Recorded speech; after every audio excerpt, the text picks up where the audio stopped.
Booker T, 5-time WCW champion. Hey, this is Jeff Jarrett. This is WWE Hall of Famer Tito Santana. Yo, it's me, DDP. This is Nigel McGuinness. This is Hall of Famer Ron Simmons. Hey, this is the franchise Shane Douglas. This is Ted DiBiase, the $1 Million Man. This is ROH wrestler Adam Cole. This is WWE superstar Roman Reigns. What's up, bro? This is Impact Wrestling superstar Robbie E. Hey, what's up? It's the ODB. Hello, this is WWE Hall of Famer Mick Foley. And you're listening to the official Wrestling News Source podcast. For all of your information, go to WrestlingNewsSource.com or check us out on Facebook by searching WrestlingNewsSource.com or WNS Podcast. You can also find us on YouTube, Twitter, Stitcher, and iTunes by searching Wrestling News Source Podcast or WNS Podcast. Now being broadcast in over 45 different countries, here are your hosts, Daniel Herron, Tyler Hebert, and Doug. That's right. What's up, everyone? I am Daniel Herron. I'm Tyler Hebert. I'm Doug. And we welcome you to episode 268 of the official podcast for WrestlingNewsSource.com. For all of your information, go to WrestlingNewsSource.com. Check us out on Facebook, WrestlingNewsSource.com. You can find us on Facebook, WNS Podcast, on YouTube, WNS Video, and on iTunes, Wrestling News Source Podcast. We're on Stitcher, Beyond Pod, and Player.fm. Just search Wrestling News Source Podcast to find us. My iron body is invincible, so beware. I am beware. Yeah, I know. I don't know. I can't talk. Okay. Not particularly. Okay. You can follow us on Twitter at WNS Podcast. You can follow me on Twitter at WNS_Daniel. You can follow Tyler at Tyler_Hebert. Doug makes a good point. Yeah. So welcome to the show. Got lots to talk about this week. We got your feedback. We're going to skip Raw this week, which is unprecedented. We've never done it before just because we already recorded our WrestleMania predictions. And we're going to record it again. It just feels weird to go out of order. Yeah, we went out of order, and so that kind of it threw us off a little bit. I watched Raw for the first time in like 8 months, and we're not going to talk about it. I mean, fuck them. Yeah, fuck them. Fuck that shit. Zack Ryder beat Chris Jericho. Charlotte beat Becky Lynch. Kane and Big Show beat Bo Dallas and Curtis Axel. The Authority and Roman had a segment. These nuts beat your face. Kofi beat Alberto Del Rio with a really sweet little move that he did. That was cool. The Dudleys and Triple H attacked Roman Reigns. Kalisto defeats Connor, and Ryback chants "Feed me more." Brock Lesnar and Paul Heyman and Dean Ambrose have a segment where Dean Ambrose doesn't even talk. I said "Feed me s'mores." Feed me s'mores and doors and whores and all the other stuff that rhymes with ors. Emma defeats Paige. The Divas brawl. Eva Marie makes a save and joins Total Divas team. Sammy, Ziggler, and Sin Cara defeat Kevin Owens, Miz, and Stardust, even though the crowd didn't give a fuck. Yeah, they really crap on that one. Yep. And then Triple H and Roman segment again. This time they brawled, and it was the Dudleys were there. Super serious this time. The Dudleys were there. The Usos were there. Everybody was there, and we all except for your mom. Except for my mom. That's right. She was not there. So welcome to the show. We're going to talk about feedback. So we're going to talk a little bit about NXT Takeover. As we mentioned, we're going to give you our WrestleMania predictions. We'll talk a little bit about Lucha Underground, maybe some Total Divas action as well. Nope. Hot topics, and of course Q&A. Nope. So welcome to the show. How you guys doing? I'm doing good, man. Doing good. Yeah? You ready? Ready for that shit. Ready for this weekend? Yes. It's going down. For real. Going down for real. No. Wrong song. Oh, I'm not singing the other one. Just sing it. I hate that song. I hear it every hour. Take control now. No, you're going to stop. This is my house. Stop it. This is right my now. Baby, Doug, how are you doing? Take your clothes off. This is the path of my destiny. Okay, again, I don't. Where are you going? What is this? He's pointing at his dick. What are you saying? Yeah, he's pointing at his dick. I'm not pointing at my dick. Let's welcome to the show. Doing all right there, Doug? You ready? I'm all right. You ready for Mania? Yeah, man. Yeah, man. You ready for NXT Takeover? Yeah, man. Yeah. Yeah, man. All right. Sounds good. Man. I got to invite to your house. Tyler said I should come over to your house Friday. Apparently, inviting everyone over. Apparently, people are just being invited to my home. I'll have to check with my wife on that and make sure everything's There's going to be like Nah. other people. It's all good. Yeah. Don't worry about it. Oh? Yeah. Oh, okay. I got some cool people coming up. Yeah? Yeah. Just like that? Yeah, just like that. When I move, you move. Just like that? Just like that. So, well, yeah. Okay. Well, Yes. Well, since we're not going to talk about Raw, let's talk a little bit about Chicks, some man. feedback that we got. The first bit of feedback we have is from King of Not So Strong Style. Oh. from YouTube. Hi. Saying Shane will win at Mania. Someone. So is he Shinsuke Nakamura? Oh! I like it. That was so fucking bad. But you know what? I like when he acted like it was real fucking good, though. No, that's the kind of humor that I dig. I think that actually was pretty funny in my mind.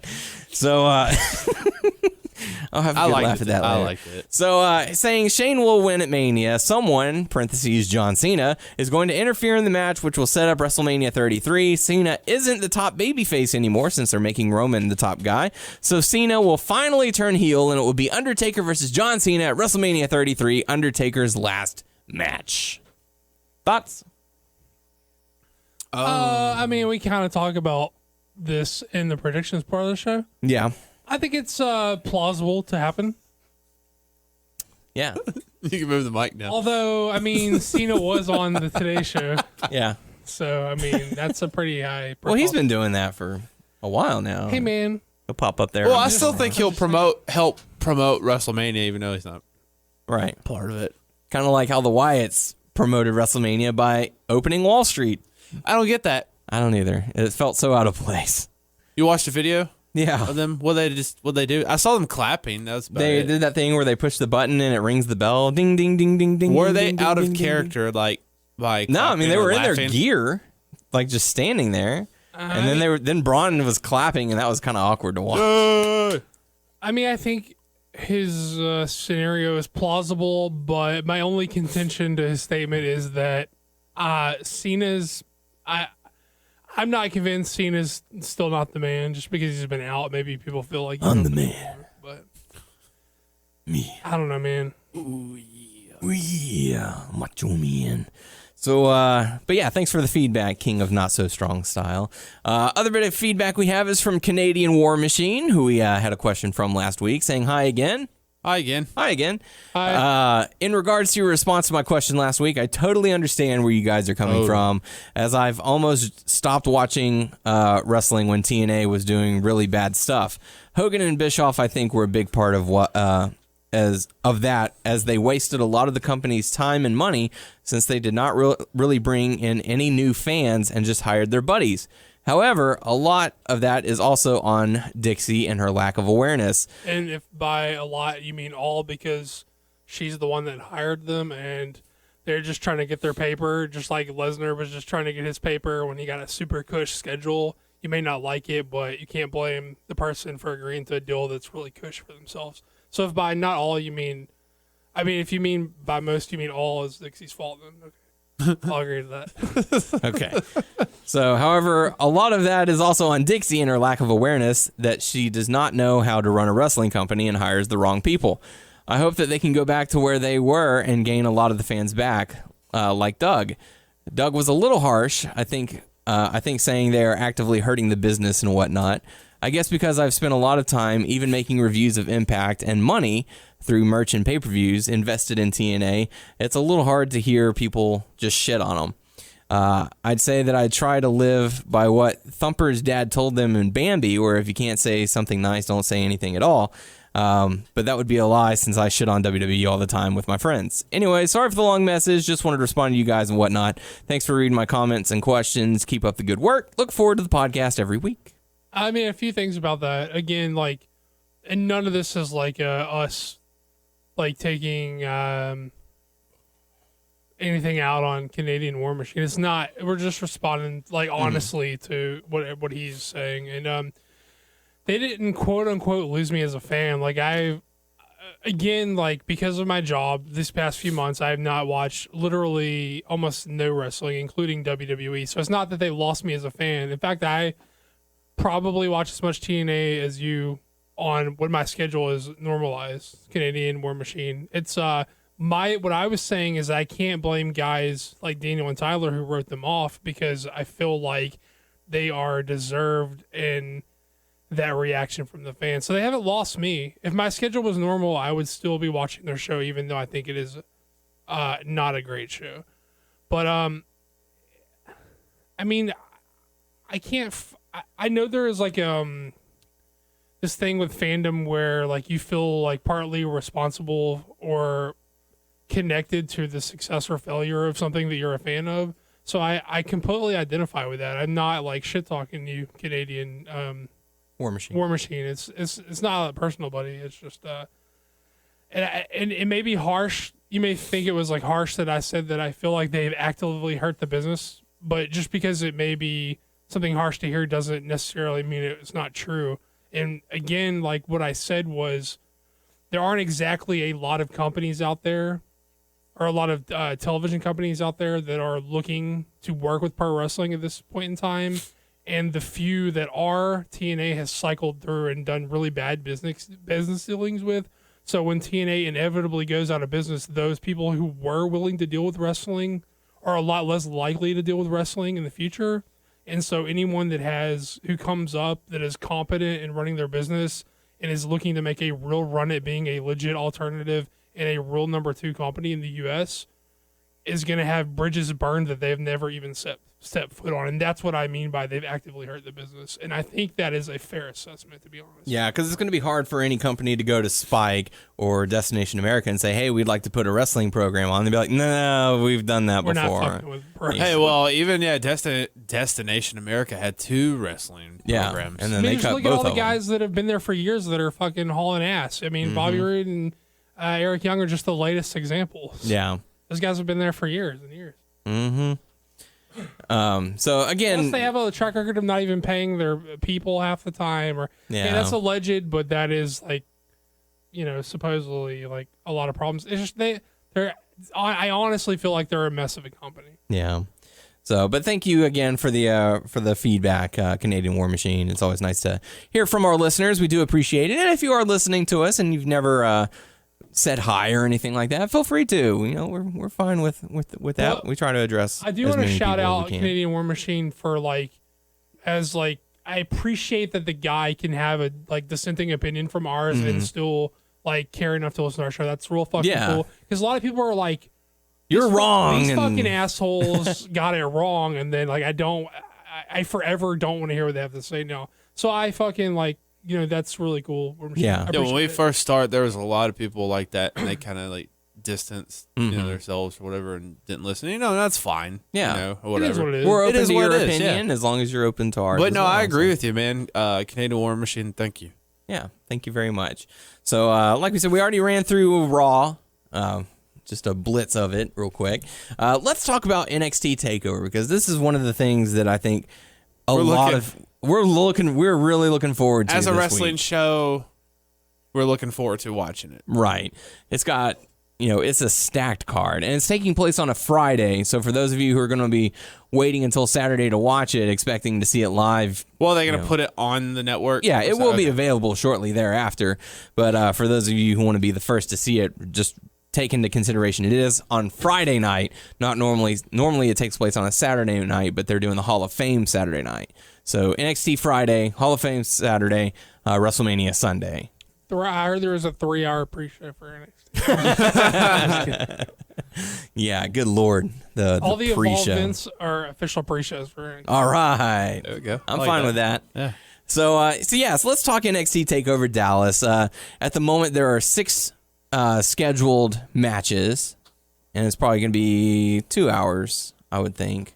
Something like that. First matchup, we'll talk about Austin Aries versus Baron Corbin. We're not giving official predictions, but we are going to talk about the matches and I guess pick a winner, someone that we'd like to see win. But it is a prediction. Unofficially predictions, yeah. Unofficial predictions, sure. So Austin Aries going up against Baron Corbin. What are you guys' thoughts on that? I mean, again, I have not seen much of any of the programming. Mm-hmm. I sort of like the my perception of Corbin as the anti independent guy. Mm-hmm. I like Aries. I feel like he should win on the coming in, especially Corbin's already sort of jumped him when he quote unquote debuted or whatever. So I felt like that is a logical thing to happen. But yeah, I don't know. I really haven't. As far as the story itself, I haven't gotten to check out enough. Yeah, I didn't see what happened after the episode after he got jumped. So I don't know. They didn't really have any confrontation, at least to my recollection. Well, but there's my a recollection's pretty terrible. not on TV, but there's a match someone put on YouTube. It's Joe and Corbin versus Balor and Aries. Yeah. Did you watch that? No, I did not. Is it a house show match or a TV match? I think it's a house show. Oh, well. Yeah, I mean, it's one of those things. I don't know.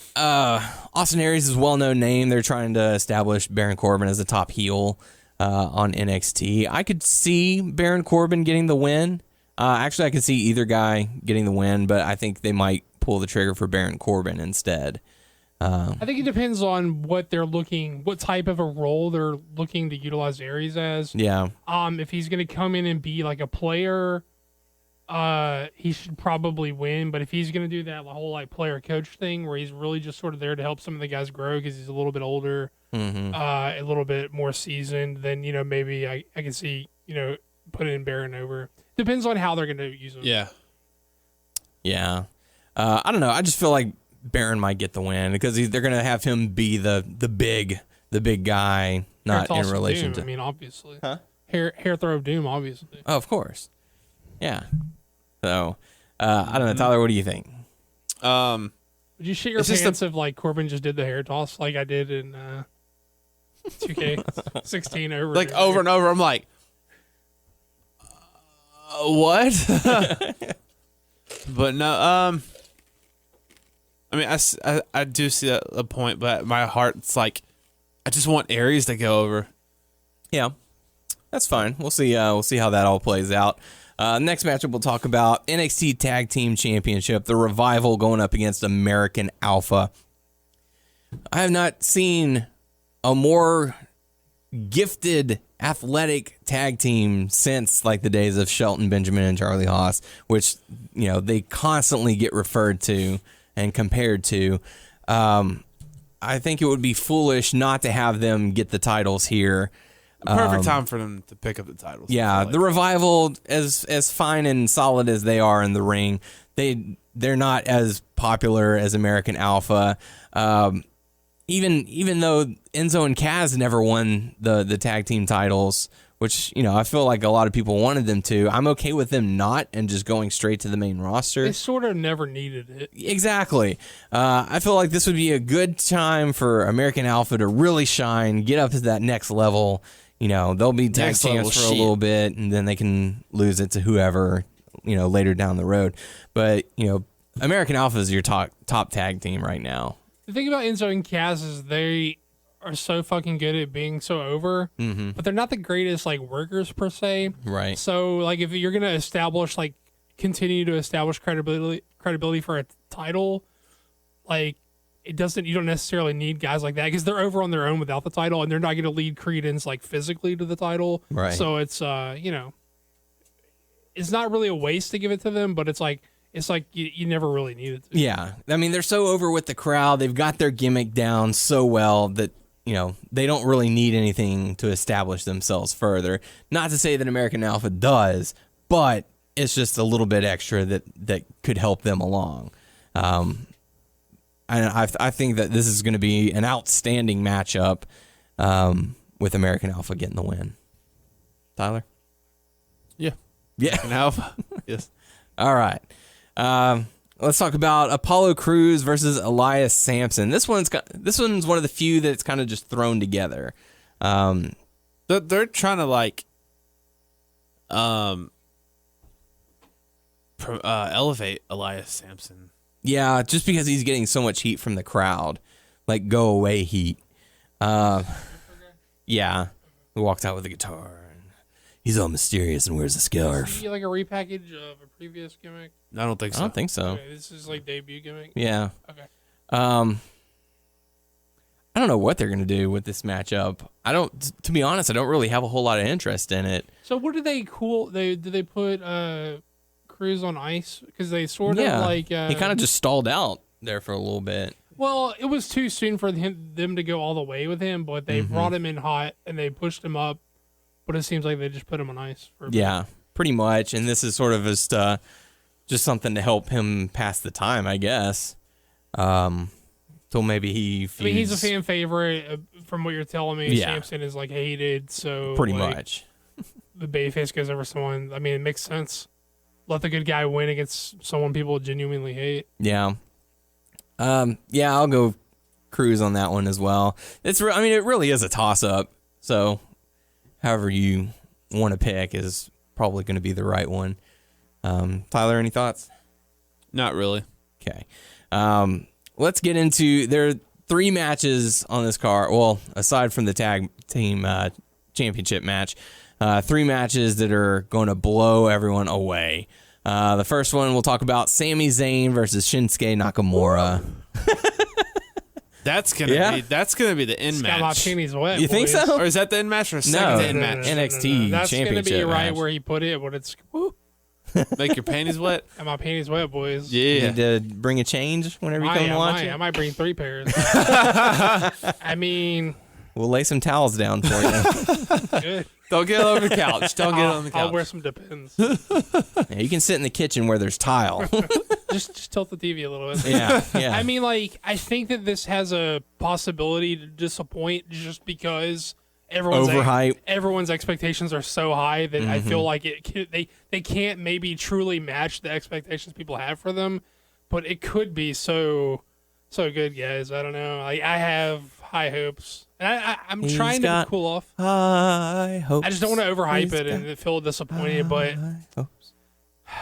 I mean, if 2 guys can deliver, it's these 2 guys. Big match, Knock, and I mean, Zayn. Zayn knows how to work that. I mean, I feel like Zayn has sort of like stuttered on the main roster, but I don't think he's been given much to do, if anything, from what I could tell. And but They haven't really given him a chance yet. But he's real fucking good, guys. Not that I need to tell anybody that Sami Zayn is real fucking good, but he's real fucking good, guys. And guys, not that I need to tell anybody that Nakamura is real fucking good, guys, but Nakamura is real fucking good, guys. And especially like, I mean, Nakamura has this reputation of like, when he's on, he's fucking on. Like, if it's a big match Knock is a thing. It's like, if it's a big match, like, he's fucking here to deliver. He delivers. But he sort of has a reputation of sort of taking it easy on unimportant matches and stuff. But guys, this is his debut, so he's gonna fucking bring it.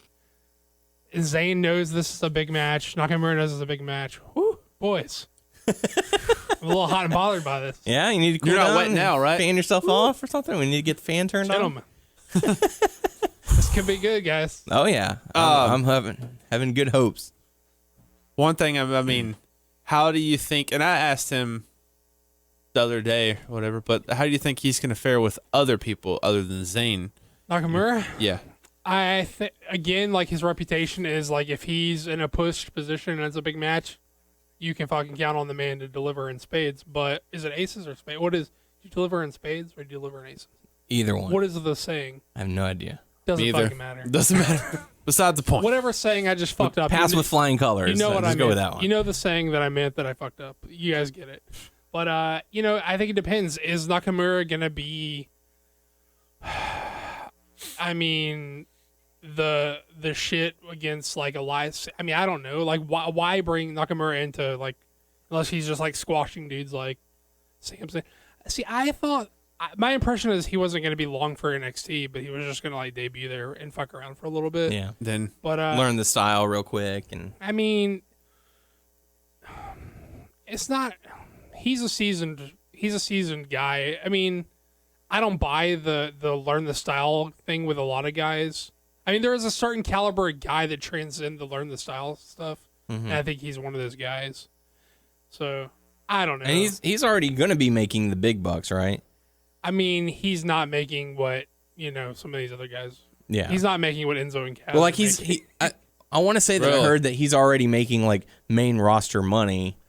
While NXT, he's here to be the face of the WWE in Japan. He's a big fucking star in Japan, and he's here to be an ambassador for the WWE in Japan. Yeah. Mostly, it just so happens that he's also really fucking good. So, like, so we're in for a treat, hopefully. Nice. So who are you gonna pick? Nakamura, man, come on. Yeah. I mean, that's another reason why I don't think Zayn is getting I guess. I don't know where you're going to splice this in because we said we re-recorded. That's before our WrestleMania predictions. Okay, so that's another reason why I don't think Zayn is he's pulling double duty. So that's another reason why I don't think he would win because you're going with him in the other match. I also think that's one of the reasons why it's not going to be a traditional one-on-one between Owens and Zayn. It's like give him a little bit of rest, especially after going up against Shinsuke. Yeah, he's probably gonna eat some knees. So, Tyler, you getting bumped up too? Yes. Hot and bothered? yeah, Nakamura wins, no doubt. No All doubt. right, Tyler. Same. Yeah. All right. So We say a lot of like you don't bring X in to lose, but goddamn, you don't bring Nakamura. Finger poke of doom. Sami Zayn wins. Yay! I mean, look, I love Sami Zayn. Don't get it wrong. Yeah. Don't get it twisted. All right. Yeah, I'll go with Nakamura as well. I mean, with the way you guys are talking about it, I feel like y'all What was it? beat the hell out of me for picking someone else. I don't know when I was watching it or whatever. Corey Graves says, "Oh yeah, that's bad for Sami Zayn." There's like he's pumped for a match, but no, this is a death sentence. Yeah, I like how they said that. Yeah, pretty good. Another match that's sure to do justice to the fans and have people talking. The NXT Women's Championship: Bayley versus Asuka. See, this is what I think has a good chance of like being the most talked about, just because I feel like, again, like Zayn Nakamura is so hyped that people aren't talking about like this. Mm-hmm. But I mean, I feel like a while back we had this discussion where we sort of like ranked the NXT women in a way, and I felt like Bayley like slipped to the lower side of all our lists. Mm-hmm. But like I think that was pre all this, like all the takeover. It was pre all the we Sasha. realized like, hey, Bayley's really fucking good too, Yeah. you guys. So like Bayley and Oscar have a good fucking match. Yeah. Like I think like this is probably, I can see this coming out being the match of the night just because it's not going to be as analyzed, I think, as Zayn Nakamura, and the expectations are probably a little bit lower, even though people are hyped. Don't get it twisted. People are hyped, but like that's not the Zayn Nakamura is kind of overhyped. Yeah. Like it's everyone's expecting it to steal the show. Are people hyped for the hype bros? Woo woo woo. You know it. But yeah, this is gonna be good. Don't get it twisted. This is gonna be real good. Yeah. Who do you think goes over? I mean, we sort of get to it in the I guess the pre-recorded Mania predictions, but I'm gonna say Asuka wins and Bayley debuts on Monday after. I'd really like to see that, and I hope that works out. I'm going to go the same, say Asuka gets the victory. Bayley's had a good run. She's been, like she was the one that got left behind. She was supposed out of the 4 horsewomen. I think she was she supposed She was supposed to, and then she got injured, and Becky Lynch took her place. Yeah, somebody had to carry the fucking torch when everyone else left. Yeah, it's like, all right, I'll carry the flag. And she excelled. I mean, yeah. We talk about like her fucking matches with like the Asuka match is going to be great and the Sasha matches were great, but like, she carried people like Nia Jax to like pretty decent matches, and that is that's as impressive as having a good match with Sasha Banks. Mm-hmm. You know what I mean? That and Eva Marie. Yeah, I mean, Bayley's a real deal. Don't get it twisted. Yeah, she really is. She's a fan of wrestling. I like her Macho Man streamer things that are coming from her arms and her legs. Very good throwback. Yeah, and of course the wacky waving inflatable arm flailing tube man. So Asuka, our picks to possibly win. Main event time, NXT Championship on the line. Finn Balor, Samoa Joe. A lot of rumors about Finn Balor. I mean, a while back, the rumor. I mean, obviously, there's all this Bulletproof Balor Club May debut Monday's talk. But wasn't there also a ton of talk about Joe coming up after Mania? After Mania, yeah. So I don't know which way they're gonna go. I also would not be surprised to see like an NXT guy in the Battle Royal. Yeah. So, I mean, that's a possibility. Mm-hmm. I don't know. I have not since I have not seen any of the programming for any wrestling. I don't know where they're leaning with this. You think Joe's gonna take it? Do you think it's time? I don't know. Do you think he's getting called up? One of the either or. Do you think either of them getting called up after Mania? I can see it go a couple of ways. I can see Joe getting the title, losing it, a few months later to maybe Apollo Crews or Baron Corbin. Or no. Yeah, Baron Corbin. I thought about it. I saw you like. No, he's gonna be NXT champion one day. I mean, after he beats Austin Aries, the sky's the limit. Yeah, sure. Hair whip of doom. with Finn Balor, debuting on Raw, Bulletproof Balor Club. Or it could go the other way, have the Bulletproof Balor Club debut at NXT Takeover, take out Samoa Joe, so that Joe goes in to the main roster, and now we have a heel Finn Balor, with a faction. Do you think it is more advantageous for him to debut on Raw as a heel or a face? No matter what he does, he's going to get a face reaction. Only unless he does something to change it. Like if he's attacking someone or something like that. If they do Balor Club, I think he has to be a heel. I think if they do the club, he's got to be a heel. Oh, yeah, for sure. I don't think he'll be good as a face. I mean, it doesn't make sense. Yeah. Mm-hmm. I don't know. I'm going to say Joe gets the win. Okay. I mean, he's had the belt for a good stretch. Yeah, since the Live from Tokyo thing. Beast in the East. That was last year. I think a year. They keep saying it's like, it's 280 something days or something. It's been a lengthy run. And he's had, several defenses, and I feel like this could be the time for him to finally turn it. Sure. So, and Joe's a well-established guy, and, I want Joe on the main roster, but I want him, I know in time, if not coming up, but I also want him to have the NXT title. Yeah. So I'm going to go with him having the NXT title. Cool. All right. So that's going to do it for our NXT Takeover Dallas talk. So definitely looking forward to that one. We'll do our WrestleMania predictions, and then we'll talk about some Lucha Underground. And some dicks. Cut it in right here, Daniel. Okay. We got to hear those picks. We got to hear those picks. We've got to hear those picks. So WrestleMania 32, AT&T Stadium this Sunday. It's going to be a lot of fun. At the moment, there are 4 pre-show matches, and the pre-show is going to be 2 hours. Well, Daniel and I didn't realize that until Doug said it, and we looked it up. That is correct. 2 hours. Yes. Wow. Was that last year? Was it a 2 hour? It was just 1 hour, I believe.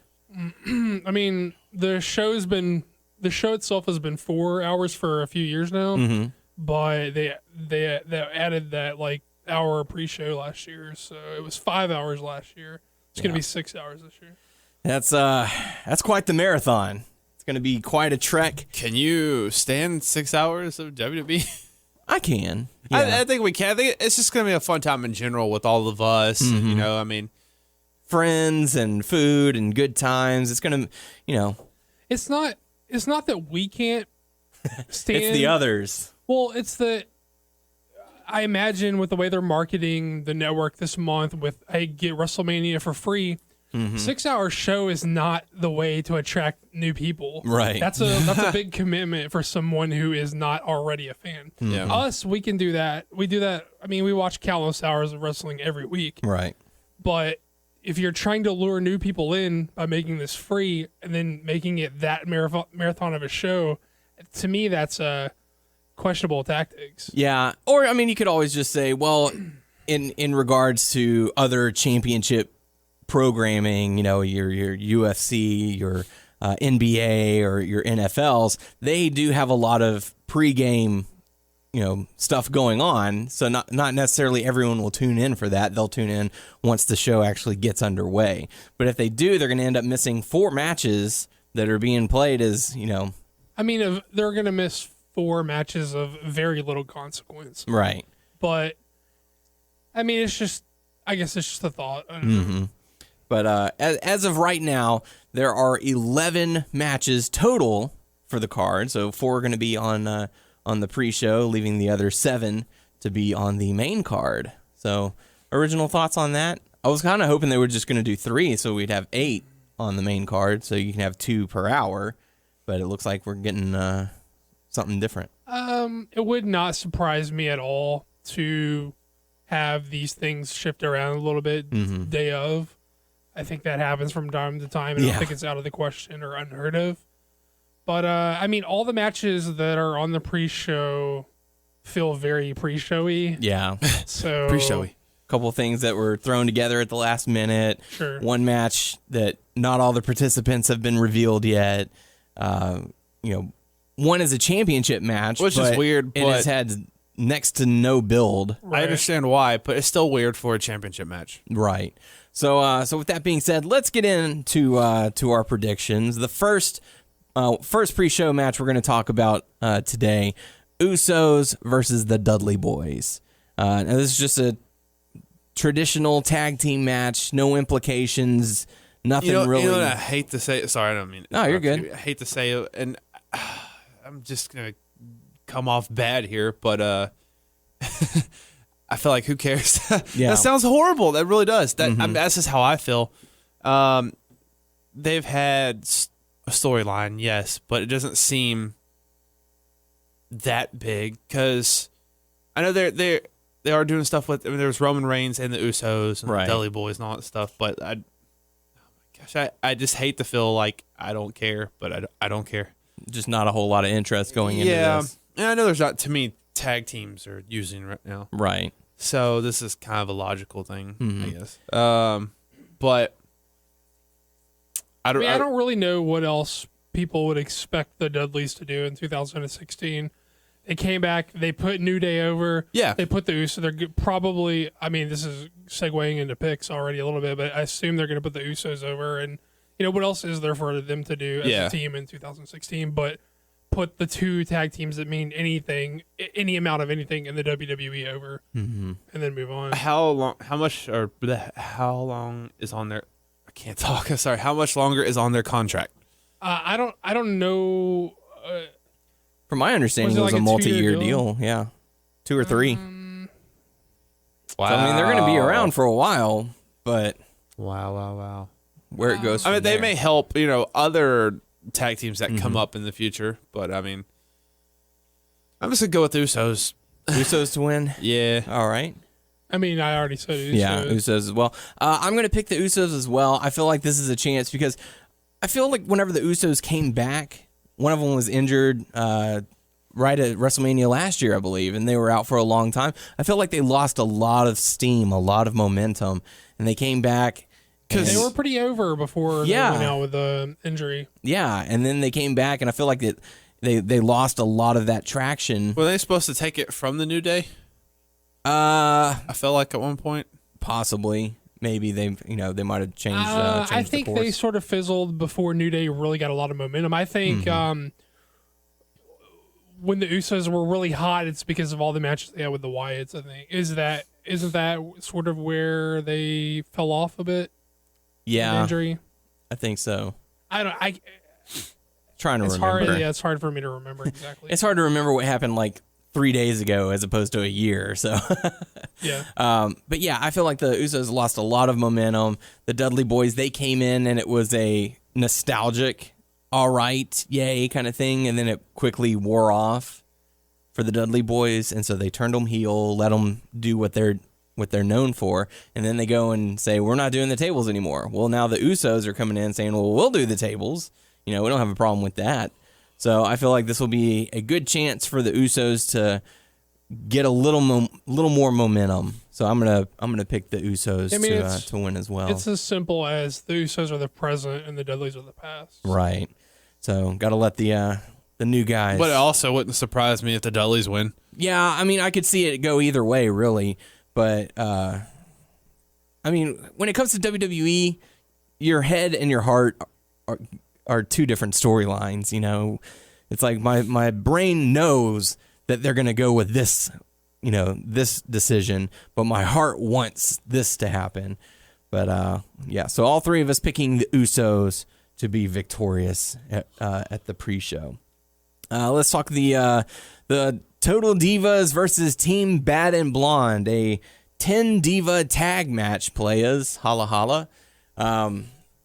Just everyone who's not already on the main card is now thrown together. So you've got, Paige, Brie, Natalia, Eva Marie, Fox, and Alicia Fox going up against Lana, Naomi, Tamina, and Emma, and...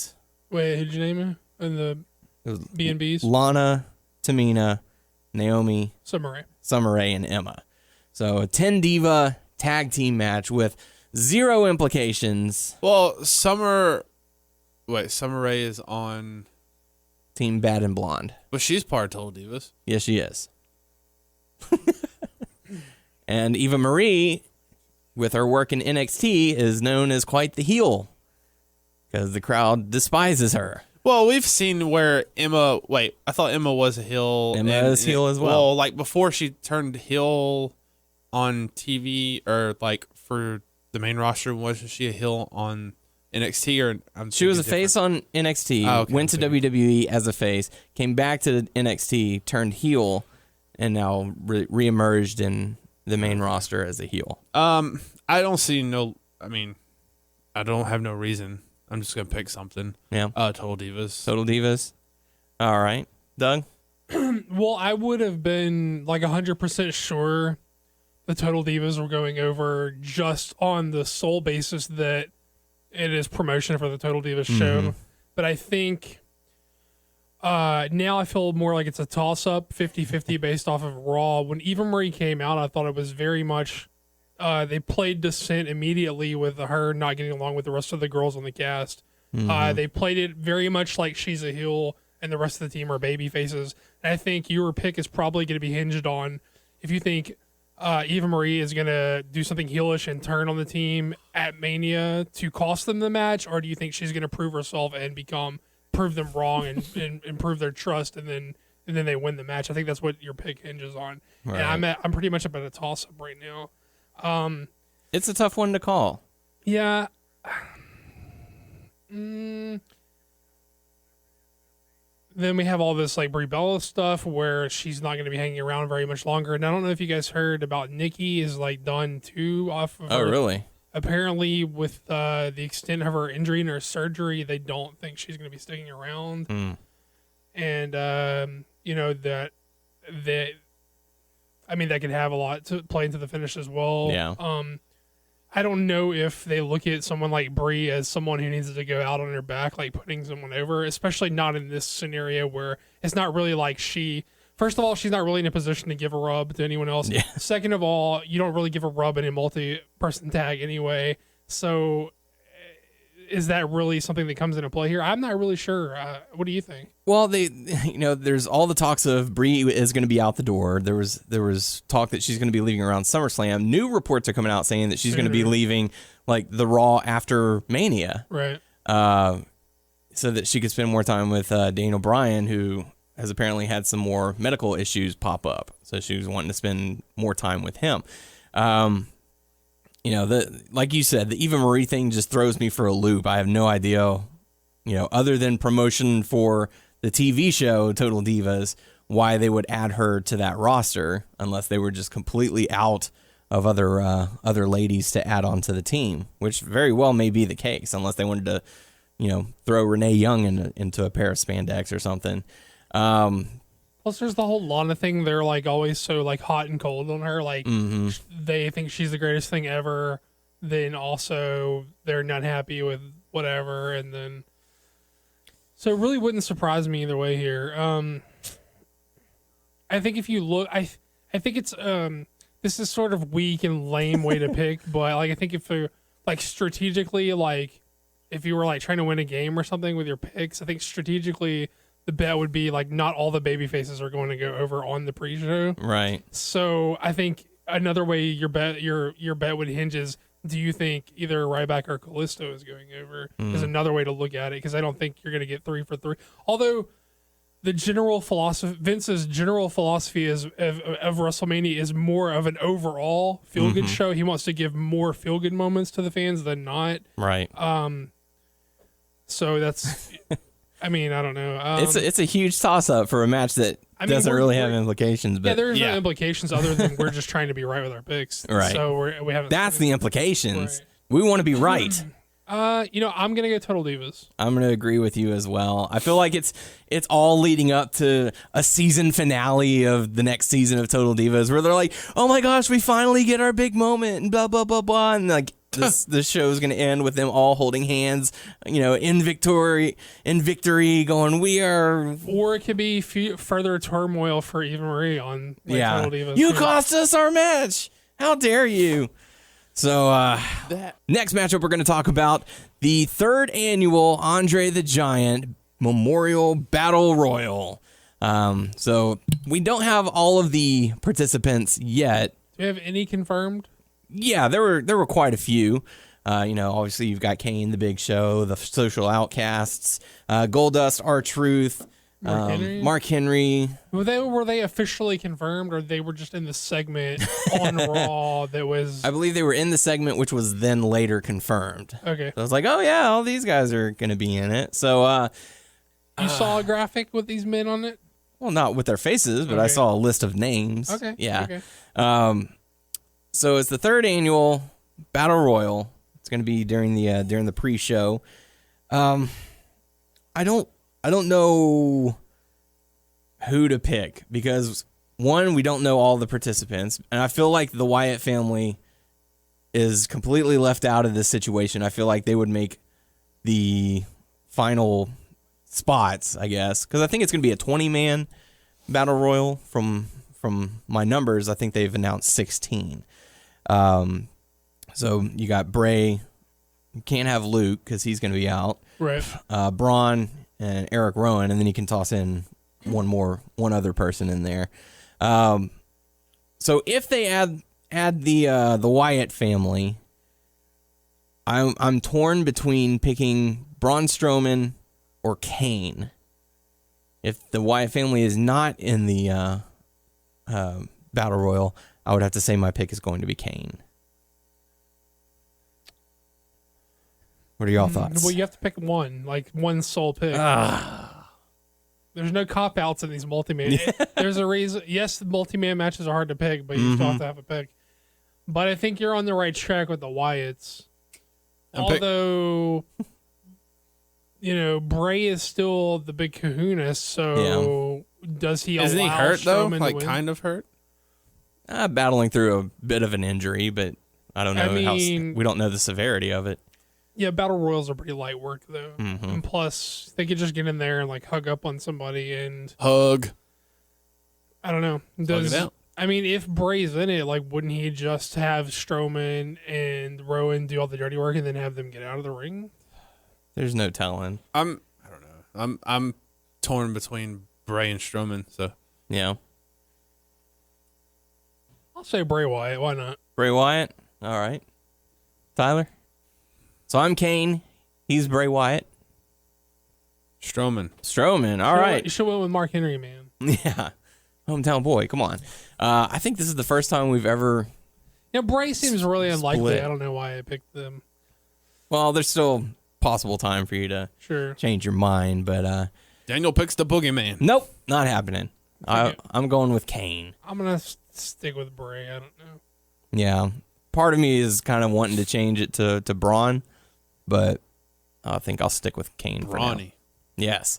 So let's talk about the final pre-show matchup, Kalisto versus Ryback for the United States Championship.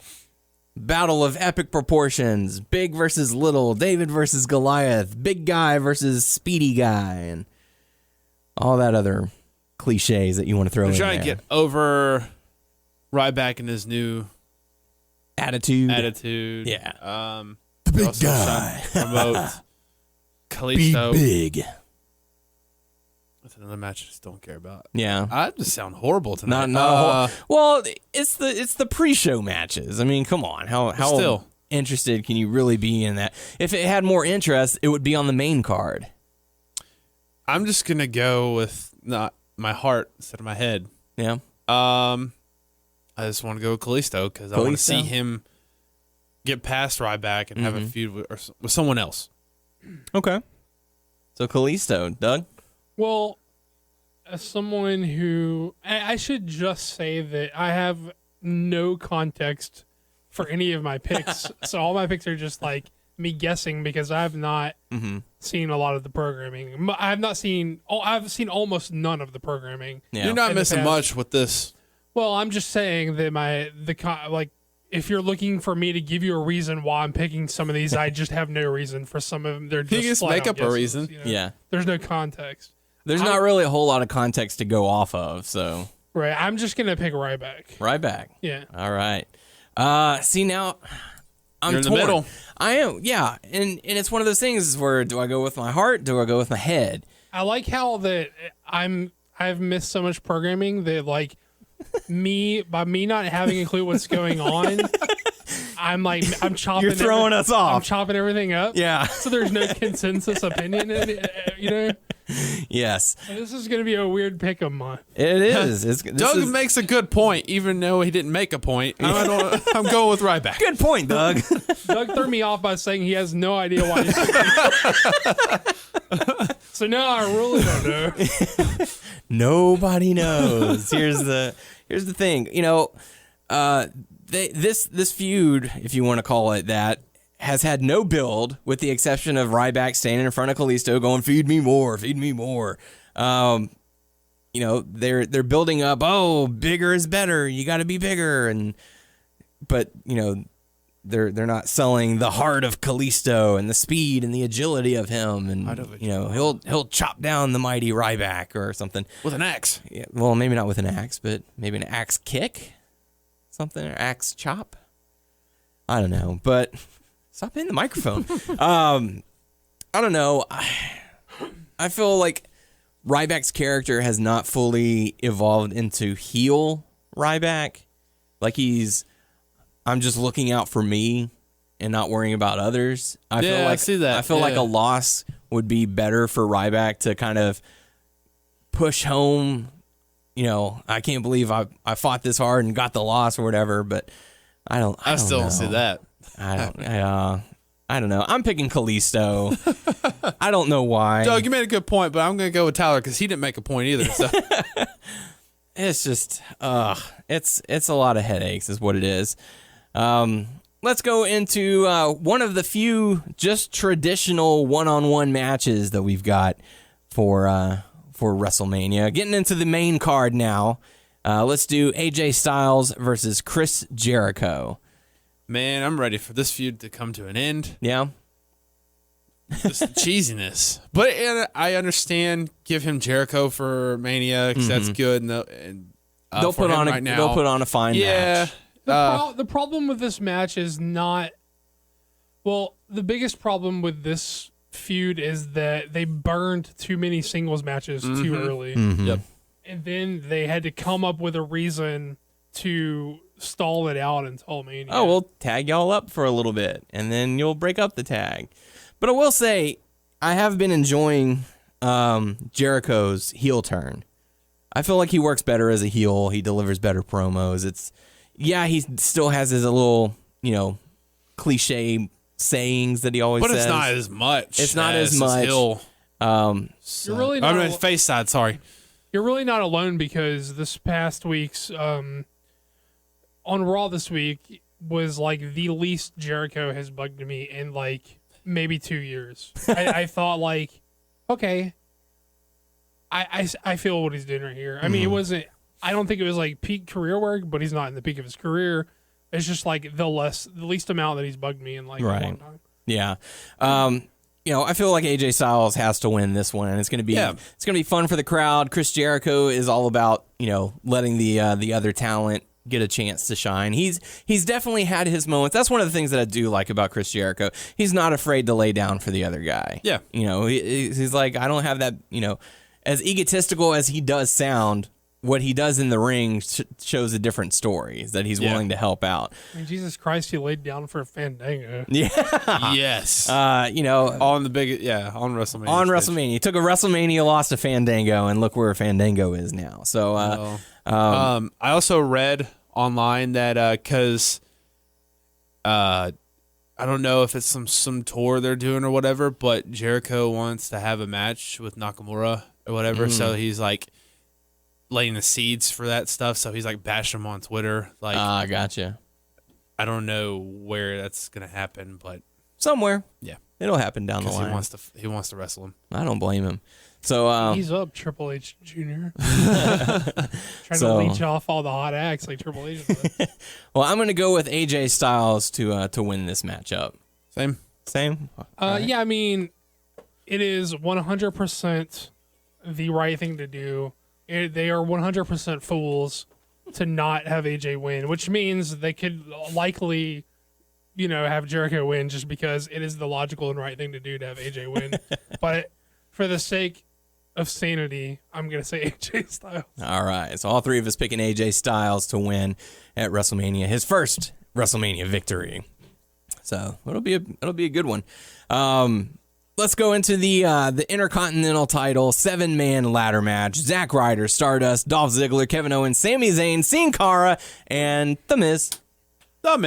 So some of these competitors thrown in at the last minute. Some of these competitors don't really have a whole lot going on. Yeah, they're just there to add a number to the thing. I'm pretty sure be on the for all card. three of us, we are down to 2 people. Mm-hmm. We're not for sure who would win out of the 2. Right.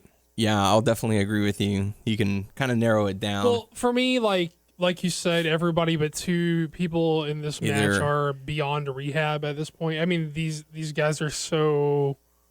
I don't even know what the word would be for these guys. They are just so in need of something of value, something of being freshened up, something of anything. But everybody but Zayn and Owens are complete non-factors in this match, including Dolph Ziggler. Cry about it. I don't care.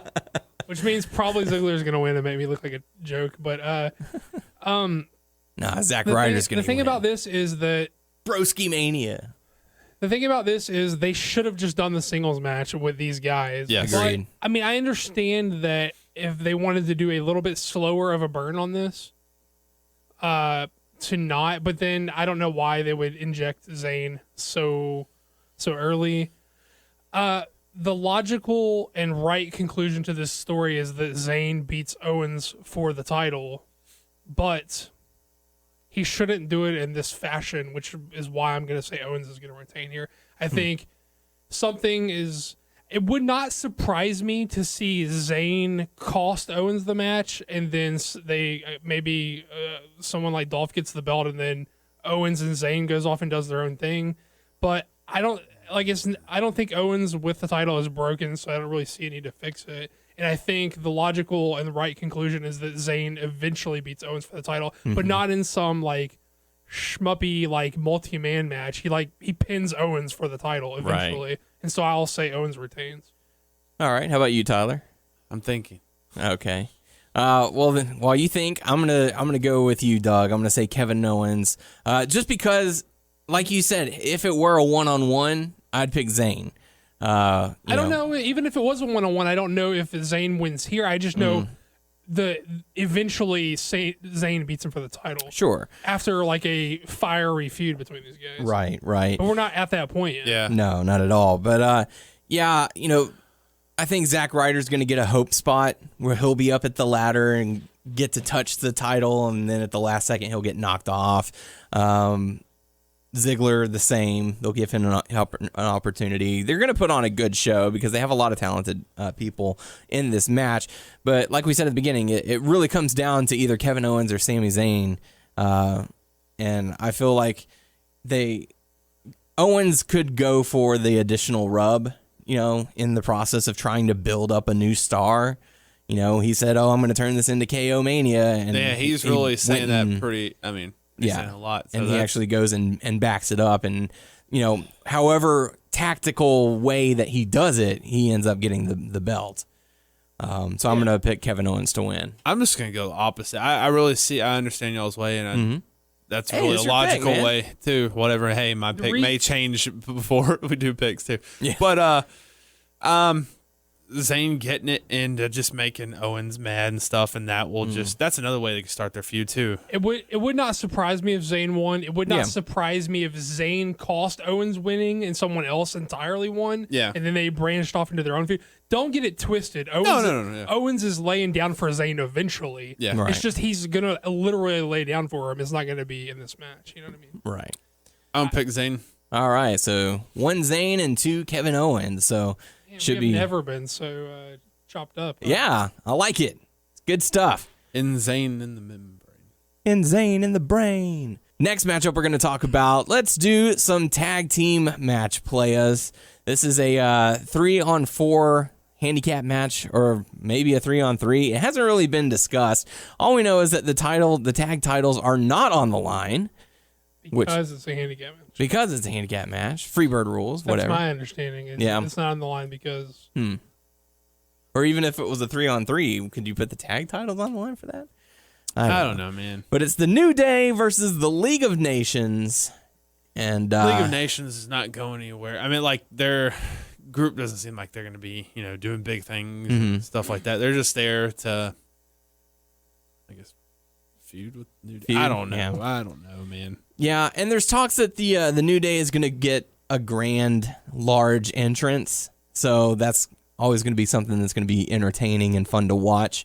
I'm curious as to how the match is going to go, though. If it's going to be a 4-on-3 with no title implications on the line, I could see the League of Nations getting the win because the New Day is going to get the grand entrance. They're going to have the moment, and they can take a loss. I feel like, they're going to take a loss, and also the titles are not on the line. Right.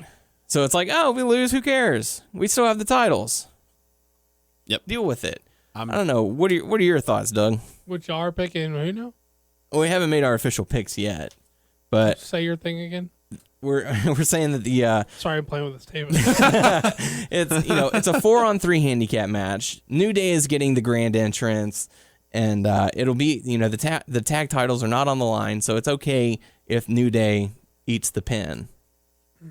Or do you feel that they need the win? No, I think the only reason for them to lose would be to pass the titles. If it's non-title, my pick regardless is New Day. Mm-hmm. But I feel like your reasoning is not the reasoning I would arrive at. My feeling is the only reason they would lose is to pass the titles off. Right. If the titles are on the line, I don't see why they need to lose. Unless they're going to do something stupid and drastic, like breaking them up after this or something. Which I know it just feels like they're too popular as a group to do that. Although that's never stopped WWE in the past. Yeah. I mean, I could see them breaking Big E off for like a singles run or something, but to me, like, there's no reason for him to break him away from the group. They could still be the New Day if they're going to do that and just have Big E as a singles guy and Xavier and Kofi as tag. I think New Day wins no matter what. I think we're going to get something silly like The Rock dancing with New Day. Maybe The Rock evens the odds or something crazy, playing off of their like past little altercation or whatever. Yeah. I mean, somebody's dancing with the New Day, guys. I mean, we saw the prelude from Coach, but I just think like I just again with no context and no reasoning, I got the New Day. You sold me on that. I'm picking New Day. I mean, I just don't see why they would need to lose if they're not going to pass the titles. Yeah. Plus, they don't need. They're quote unquote turning them babyface, but they're already babyface. So like. I don't know. I just feel like, I don't know, they like we were talking about earlier as far as Vince likes to make people happy and stuff like that, so the heels aren't always as dominant during WrestleMania. I feel like this would be one of the times where the bad guy gets the upper hand, aside from like Kevin Owens. I don't know, but I'm going to go with my heart. I'm going to go with New Day on this one. So all three of us unanimous for New Day. Yeah. All right, New Day. New Day. So really good stuff. Next matchup, we'll talk about the triple threat match for the Divas Championship. Sasha Banks, Charlotte, and Becky Lynch in a triple threat match. And I feel like these three have the potential to steal the show. It's not going to be the most talked about matchup, obviously, because there are so many other popular matches, but I feel like this is going to be one of the ones that not many fans are really, really looking at, that they're going to walk away going, man, that Divas match was really something special. Man, that's going to be Asuka and Bayley. Well, that's not WrestleMania, but yes, I completely agree with that. WrestleMania weekend? Yes, it is. That's going to be Friday. Yeah. I just don't have a lot of faith in Charlotte to hold up her end of the bargain. Yeah. I don't know. I feel she's done solid work when she was in NXT. She was able to put on a good show, and I feel that now that she's going to be in the ring with two very familiar opponents, as opposed to your Brie Bellas or your Nikki or someone who hasn't really been in NXT. Like her match with Natalya was very, very well done. Her work in NXT is really good. And I feel like, Sasha, obviously the most talented, Becky not too far behind, and Charlotte will be able to hold her own. Becky gains ground all the time for me. Yeah. On Sasha. We haven't seen I haven't seen a lot of anything, but we haven't seen a ton of Sasha just since she's been on the roster as far. I know she was hurt, or she was alleged hurt and she denied or whatever, but to me, Becky gains ground on her all the time, and that's not. I do feel like it's the time to switch the title. I do think Sasha is the most over and the most marketable of the three, although I have a lot of appreciation for Becky as well. But right. I'm just gonna go with Sasha. I think it's time. I think the crowd has sort of wanted her for a while, and they're just gonna let her. They're gonna give her the ball and see what she's gonna do. It's one of those Mania moments where okay, they gave the people who they wanted at Mania, and it's also one of those story, like the Shawn Michaels winning the title. The boyhood dream has come true. The 10-year-old Sasha Banks who wanted to become a wrestler has now captured the Divas Championship at WrestleMania. Her first Divas Championship at WrestleMania. Think how hype everyone's going to be the Monday after. Oh my goodness! After Asuka beats Bayley and Bayley. Yes. And Bayley debuts to challenge Sasha. Monday. Oh, that kind of stuff writes itself. Yeah. So, you got to go with Sasha to win this one. Yes. You agree? Yes. Okay. Doug, you're picking Sasha as well. Of course. It was only one of the best matches of last year. If not Bayley and Sasha, that is. But yeah. It was a phenomenal matchup. If you missed it, you owe it to yourself to go and watch that match. Actually. Yeah, the Iron Man and the Takeover Brooklyn. Yeah. So go watch both of those and check it out. Bringing it. Are you guys with me on that? Bayley debuts the Monday after? Yeah. I would love to see that. I think Asuka's going to take it, and then... Yeah. So let's go into the next matchup. I feel like this could be just a brutal matchup, and I'm still kind of on the fence as to which way I'm leaning. It's Dean Ambrose versus Brock Lesnar, no holds barred, street fight. And, you can imagine, Brock Lesnar doing German suplexes on the ground to him. It's going to be vicious. I know Dean Ambrose is going to take the beating of his WWE career. Because I say that because something that they're going to go backstage or stuff and or through the. I don't think so. I think it's going to stay. It's just weapons. Yeah, that's around. Okay. Yeah, chairs and steel steps and tables and kendo sticks and barbed wire baseball bats and fire extinguishers and announcer tables and. I just don't know how they're going to go. I don't know. I'll put it to you guys this way. I'm not 100% sold on who's going to win. But there is only one logical conclusion to the story they're telling, and that's, we win, and that's Dean Ambrose wins. The conclusion to the story that they're telling, which they don't always follow through on that type of delivery with payoffs to their stories, but the story that they're telling is that Dean Ambrose gets the crap kicked out of him for months, and then eventually he comes through and he wins the match. It's not going to be like a dominant win where he pinned. He proves to the beast, no matter how many times you knocked me down, I got back up. Well, it's even more than that. It's not like he's going to pin him in a regular match where obviously Lesnar is physically superior and booked as physically superior. It's in a match where he can do whatever he has to do to win, and that's the low blow. That is the actual ending to the story they're telling. Now, will they do that? I don't know. My pick is Ambrose because I think they're stupid to not do it. I love Brock Lesnar, but I don't think he has been the business. I think artistically he has been a success, but I don't think he has been the business success that they paid him to be. And so in respect to that, it's time for him to try and make some other guys. Yeah. And I think that, look, the story I don't know how else to say it. The story they're telling is like Ambrose wins the match eventually, but do they have the guts to do it? I'm going to gamble and say they do. You don't have Mick Foley, the hardcore legend, ceremoniously pass the torch of hardcore to Dean Ambrose. Terry Funk. And have Terry Funk, Chainsaw Charlie, give his chainsaw to Dean Ambrose for him to come up short. Yeah, this is the match that Dean Ambrose was made for. If you write that story in high school English, you get an F because it doesn't make sense. I mean, true or false? Your English teacher fails you if you write that story. It's like, no, the other guy's going to destroy him. Sorry, you fail. No, we'll see you this summer. If also it's the right thing to do, will they do it? If it was a regular match, Dean Ambrose wouldn't go over.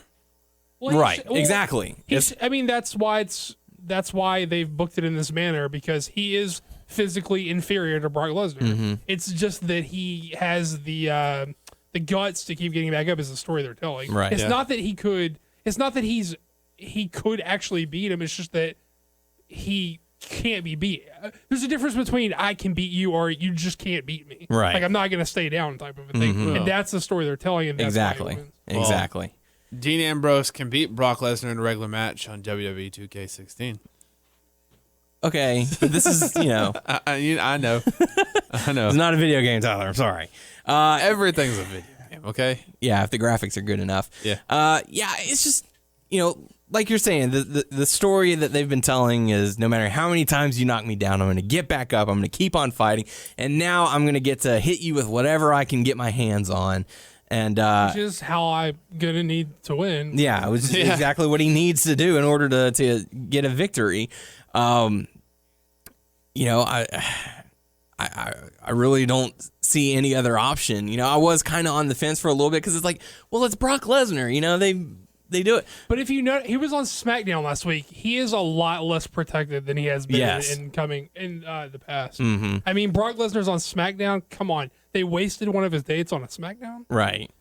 So, and this is, like you said, it's a chance to elevate other talent. And this is going to desperately need to do. Yeah, this is going to put a rocket on Dean Ambrose, get him up to that main event level. Heck, this will probably rocket him higher than Reigns. Huh? Oh, yeah, definitely. And so, let's be completely honest. Brock Lesnar loses no heat over this. No. Brock Lesnar lays down for Dean Ambrose, still over like a mother when he comes out on Raw the next night. Yes. No questions asked. Yeah. Yes. Because he's got Paul Heyman who's going to deliver the promo of a lifetime. Even if he didn't, he's Brock Lesnar. Yeah. He comes out on Raw, he's as over as he has ever been. I mean, maybe not as over as he's ever been because he's not as well protected, but he loses nothing in losing to Agreed. Ambrose. Right. So I think it's unanimous, all three of us picking Dean Ambrose to win? Yes. Yeah? Okay. Sure. And one of the things, like I said, it elevates Dean Ambrose to that next level so that whoever is champion after WrestleMania, you could be looking at the next number one contender in Dean Ambrose. So we'll have to see how that all plays out. Next matchup we're going to talk about, Shane McMahon versus The Undertaker. Hell in a Cell. If Shane gets the victory, he gets control of Monday Night Raw. If Undertaker gets the win, then Shane does not. And if Shane gets the win, then it will be the last time Undertaker competes at WrestleMania. I don't know.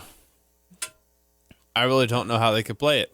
I feel like there is going to be more than 3 people inside Hell in a Cell, aside from the cameraman, of course, because you got Shane, you got the Undertaker, and you got the referee and the cameraman. So yeah, I feel like there has to be other people that get inside, or they fight to the outside, and someone comes out and interferes. We know McMahon. Vince is going to be more than likely. Yeah, he'll be out there. there's rumors going around that that John Cena is going to be out there. I don't know. I don't know. What are y'all's thoughts on the match? Because this is one of the most heavily hyped matches on the card. And part of me is thinking, are they going to have, if they do have Shane McMahon get the win, it would have to be the very last match. Because if it's going to be Undertaker's last match at Mania, then they would want to have a big send-off or something for Undertaker. I don't think so, and here's why. Okay.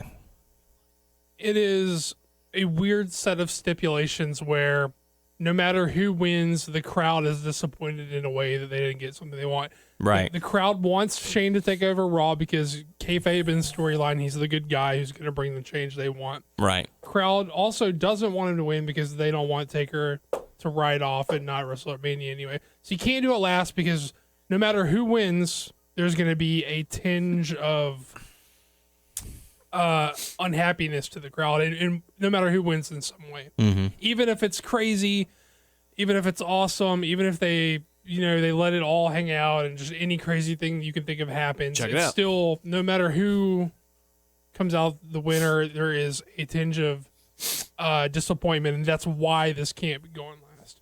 Yeah. And like we know that traditionally, historically, the theory is you send the crowd home happy in the main event of Mania. Yeah. In theory. In theory, yes. That's why I don't think this can go on last. Because even if you think there is a greater chance of disaster with Roman winning, if that is in fact big, even if you think the crowd is more split on a Roman win or a Triple H win, in theory, that is sending a certain segment of fans home happy and not sending everyone sort of off with mixed feelings. Right. So that's my theory on why I can't main event. Mm-hmm. And it's been the topic of discussion since they announced Shane McMahon versus The Undertaker. Do you give Undertaker a second loss with the winner being Brock Lesnar and Shane McMahon? Like, I don't think that's even a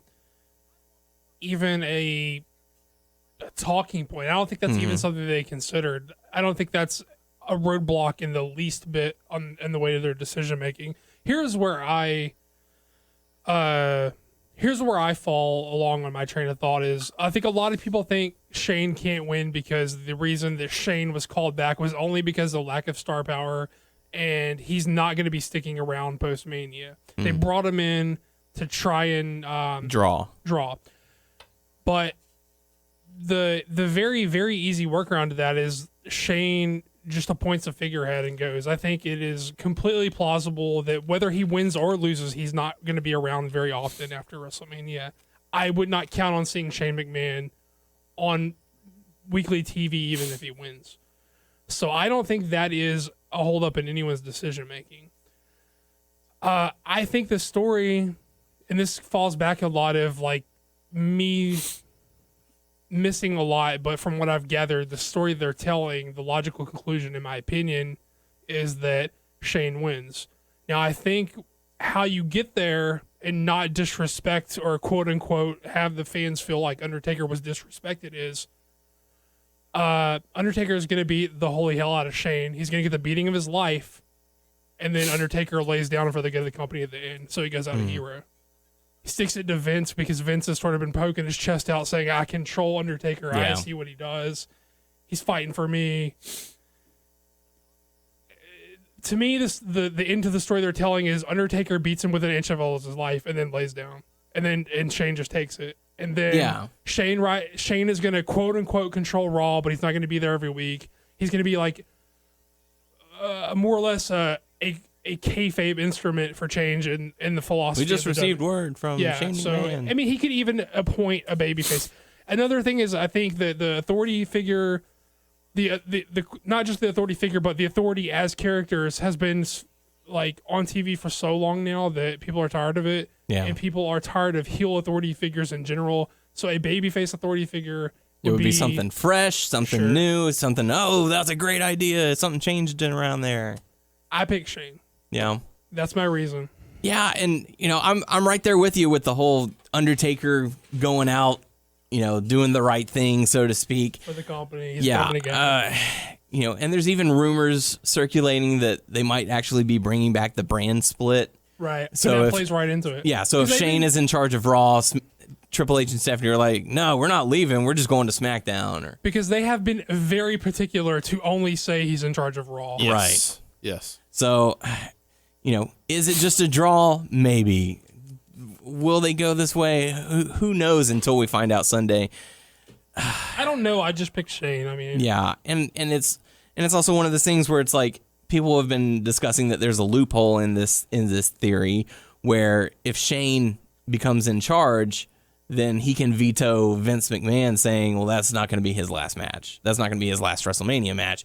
So if someone were to interfere, it's like the rumors are circulating that it's going to be John Cena, that'll set up John Cena versus Undertaker, WrestleMania 33, blah, blah, to blah. me, that's true. He could, quote unquote, like as a loophole, but to me, that's a really unsatisfying way of doing it. Right. To me, it's a lot more grandiose and like honorable for Undertaker to sort go of out in Texas and just the fact that like he could have won, but he went out. He laid down for the company, like he saved the company or quote unquote saved the company or whatever. And I mean, I don't know. I just think that to me that's the only way it makes any sense to where it's a satisfying story in my head. Mm-hmm. How do you officially have the send-off for The Undertaker as well? Well, it would have to be on his terms. Well, I mean, this whole story is like, yes, this could have initiated just from them needing some star power, and so Austin said no, and HBK said no, so like, of course, we'll call in the favor to the boy, and he'll do it. Maybe this did originate there, and maybe he's never was gonna stick around or whatever. But the story you built, like, it feels like that's a satisfying ending to the story. Yeah. Because what if Undertaker just wins? Then all this was like for nothing. Yeah. So it's for nothing. So you're picking Shane McMahon. Officially, I'm picking Shane. Tyler? Yes, Shane. Shane? Man, it's. I feel like it's this is what the heart wants. It wants all of these great changes for Raw and it's not a heart thing for me. It's a brain thing for me. It's like this is the logical conclusion to the story you're telling. Or maybe it's just a pride thing where it's like I don't want to see Undertaker lose again at Mania. Well, to me, like once he lost one, like that's the end of it. It's not like not big. Yeah.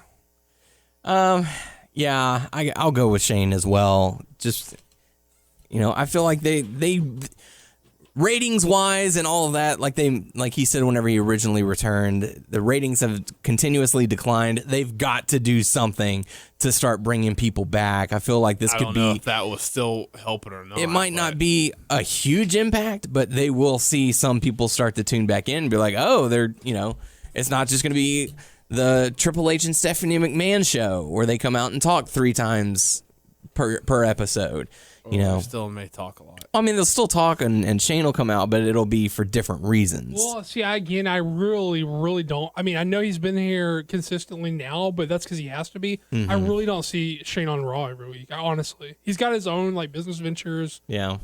So I don't know. We'll have to find out this Sunday. But all 3 of us picking Shane McMahon over The Undertaker? That's kind of odd at WrestleMania. Yeah. Do you remember 3 years ago where we would always say, you don't bet against The Undertaker at WrestleMania? Yeah. Yep. This is the first time we've ever actually done it. It's hard to believe. And it's for Shane McMahon. I mean, that's one of the craziest things I've ever heard in my life. But that takes us into the... What happens when you don't build new stars? Yeah, that's what happens. But that takes us into the main event. Triple H versus Roman Reigns for the WWE World Heavyweight Championship. And this is, to me, is like a no-brainer. Yeah. I feel like, and they could flip the script, yeah. But, like, they're trying their best to build him up, and I don't know if it's working that much, but, like, they give him the title, take it away, give him the title, take it away. Hey, we're going to give you the title again, but we're going to try to take it away again. Yeah. I don't know when they're going to take it away. But if Shane wins, then they might not be able to have that chance, So it further plays into. Well, also, there's too many ifs on that. Like if they take over SmackDown, if they have two main titles or one main title, it's whatever. Right. So who are you going to go with for the World Heavyweight Championship? Roman. Roman? All right. How about you, Doug? Seriously? Yeah. Obviously, Shane and Trips are secretly in cahoots. Come on, man. How is Triple H going to stick around if he doesn't win the title? Shane will be like, get off my show. Go over to SmackDown. So you're picking Triple H to win? No, I'm going to take Roman. Roman? All right. They're complete. I don't care if half the crowd is going to hate, or I don't care if 60% of the crowd's going to hate Roman. They'd be absolute fools not to put the belt on Roman at this point. It's just do it. Just do it. Just commit to it. Do it. Well, see, that's the thing. They've done it twice and taken it away, and now they're trying to build it like he's never won it before. And he's not an underdog. Don't give him the underdog story. Exactly. Just let him win the belt. If he's your guy, commit to making him your guy until a better option comes along. And I think that's kind of what I'm getting at. I feel like they're in the process of getting to that better guy in Dean Ambrose. Because if he wins against Brock Lesnar, Triple H retains, that'll set up a good match because that was the final two at the Royal Rumble. And the crowd went nuts for that. Ooh, man, I got to disagree wholeheartedly. Really? I'm really turned off by Dean Ambrose's acting. And I know a lot of people think that Roman's got like weak promo and he's got lame promos. But honestly, in my opinion, a lot of that is how he was being written for. And I think if they just let him be sort of the douchey cool guy that he really is, then it would come off a lot better. Like he's not John Cena Jr. or not the next John Cena. Just let him be Roman Reigns. I think Dean Ambrose is obviously a better worker, but his like character work is really turning me off as of late. And I really don't know that I would say that he's the next best guy or whatever. I would put Roman. As far as like crowd reaction would go, I would say he's the next biggest guy to go up against. And you would also be able to have a Roman Reigns heel turn from that by saying, you stole the spotlight from me. I deserve to have that. Or do you feel that, and this could just be a location thing, but don't you feel like as much of the crowd was hyped on Lesnar as they were on Ambrose? That's very situational because it's Lesnar is a little bit different. But I mean, kind of. But you've got Triple H, who's being cheered for beating up your babyface number one contender. Let's be honest, though, he's booked to look cooler of the two. Yeah, This is very politically savvy of him. Yeah, in the way he presents himself as like a positive alternative to. I mean, you guys aren't giving Triple H's like political savviness enough credit here. He has enough power to present himself as like a more positive. He's not healing as much as he should. Like in all honesty, like if you go back to Raw, like I don't know. It's in all honesty, I don't believe that Triple H is doing all that he can to be the bad guy he's supposed to be. Right.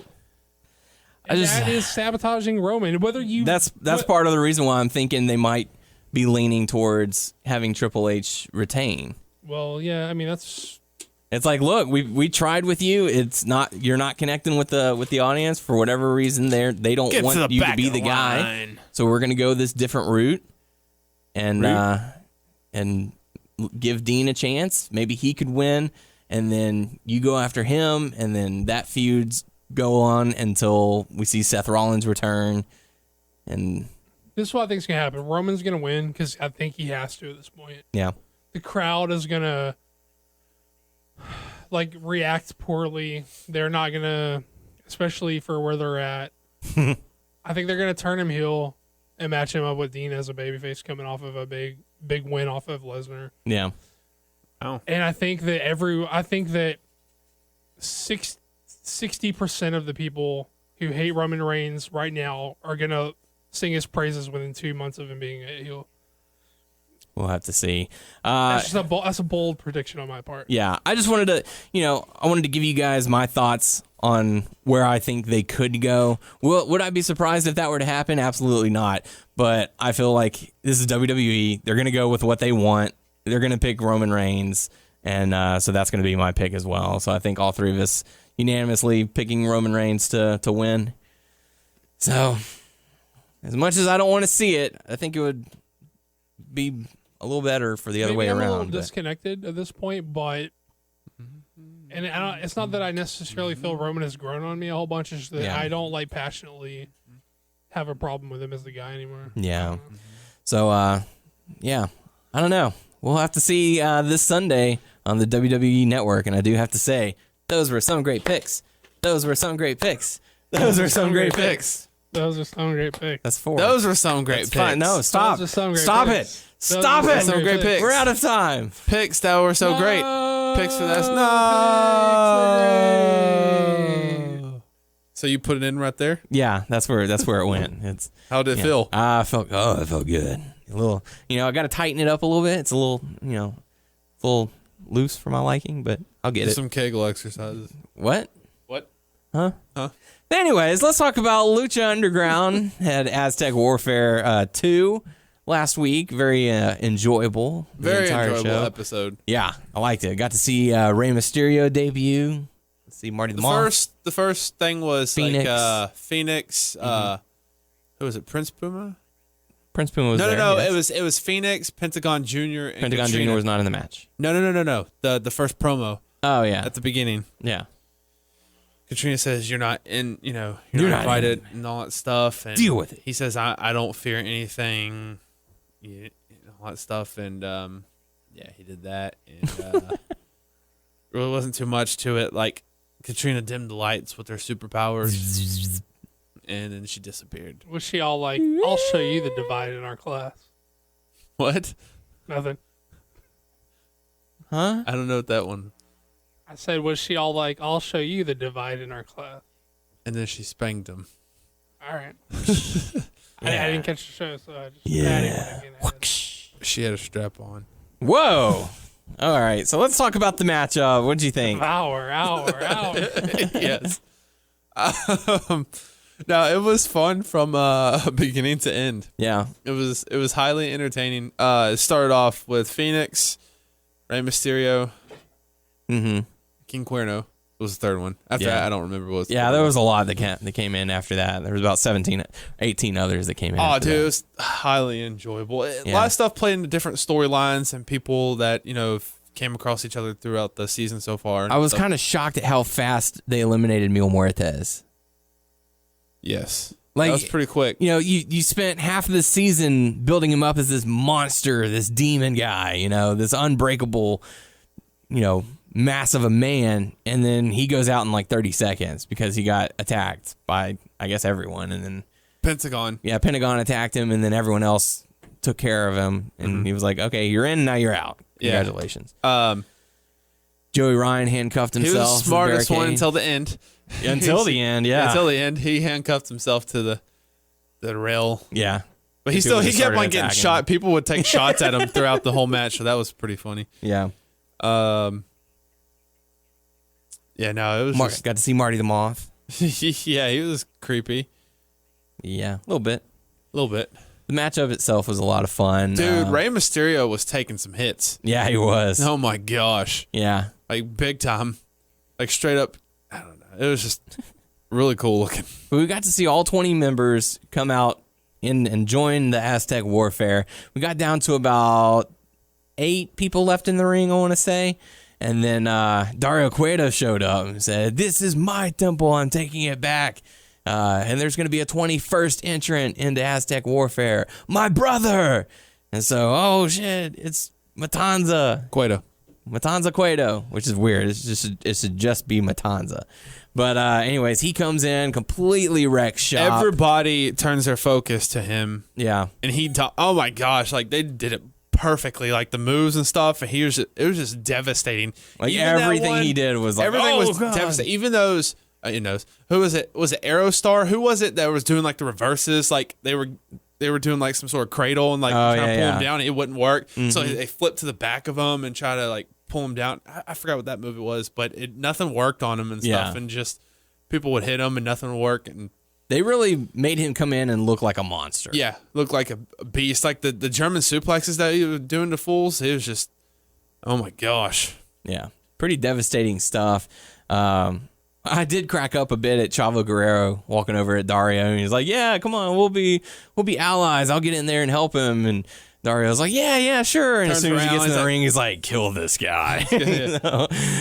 So they come out and just completely wreck shop, get the Did victory. he actually? I mean, Matanza has killed people, so did he actually kill off John? No. Okay. No, he did not. But he, For clarity's sake. but Dario like did the finger to the throat and was like, you know what to do. And Yeah, he acted like, because it was like Rey Mysterio, Aerostar, and what was it Dragon? Prince Puma. Dragon, Azteca. They were on the outside and stuff, and Chavo, and it looked like they were going to like take on those other guys and stuff because Matanza made him believe that. And then he just turned around, pulled him in, and clotheslined him. Mm-hmm. And Yeah, it came down to Matanza, Prince Puma, and Rey Mysterio. Rey and Puma were trying to work together, but then Were any of the women in it? yeah, one. Shoot, I forgot the girl that works with Johnny Mundo. I don't remember her name. I don't know what her name is on Lucha Underground. She like Taya something or other. Yeah, that was the only one. Mm-hmm. But she was with Johnny Mundo. Yeah, and helped out. Mm-hmm. Was she all like, want to see my kung fu? I'll show you. No. Anyways, somebody at home's like, he's fucking getting them all in. He's getting all of them in. And whoever's listening and thinking that, I'm like, yeah, I'm trying to work them all in. Mm-hmm. What? Oh, you didn't see. I was about to ask you a question. Sorry. Hey, what did you think about that? Who's the short guy?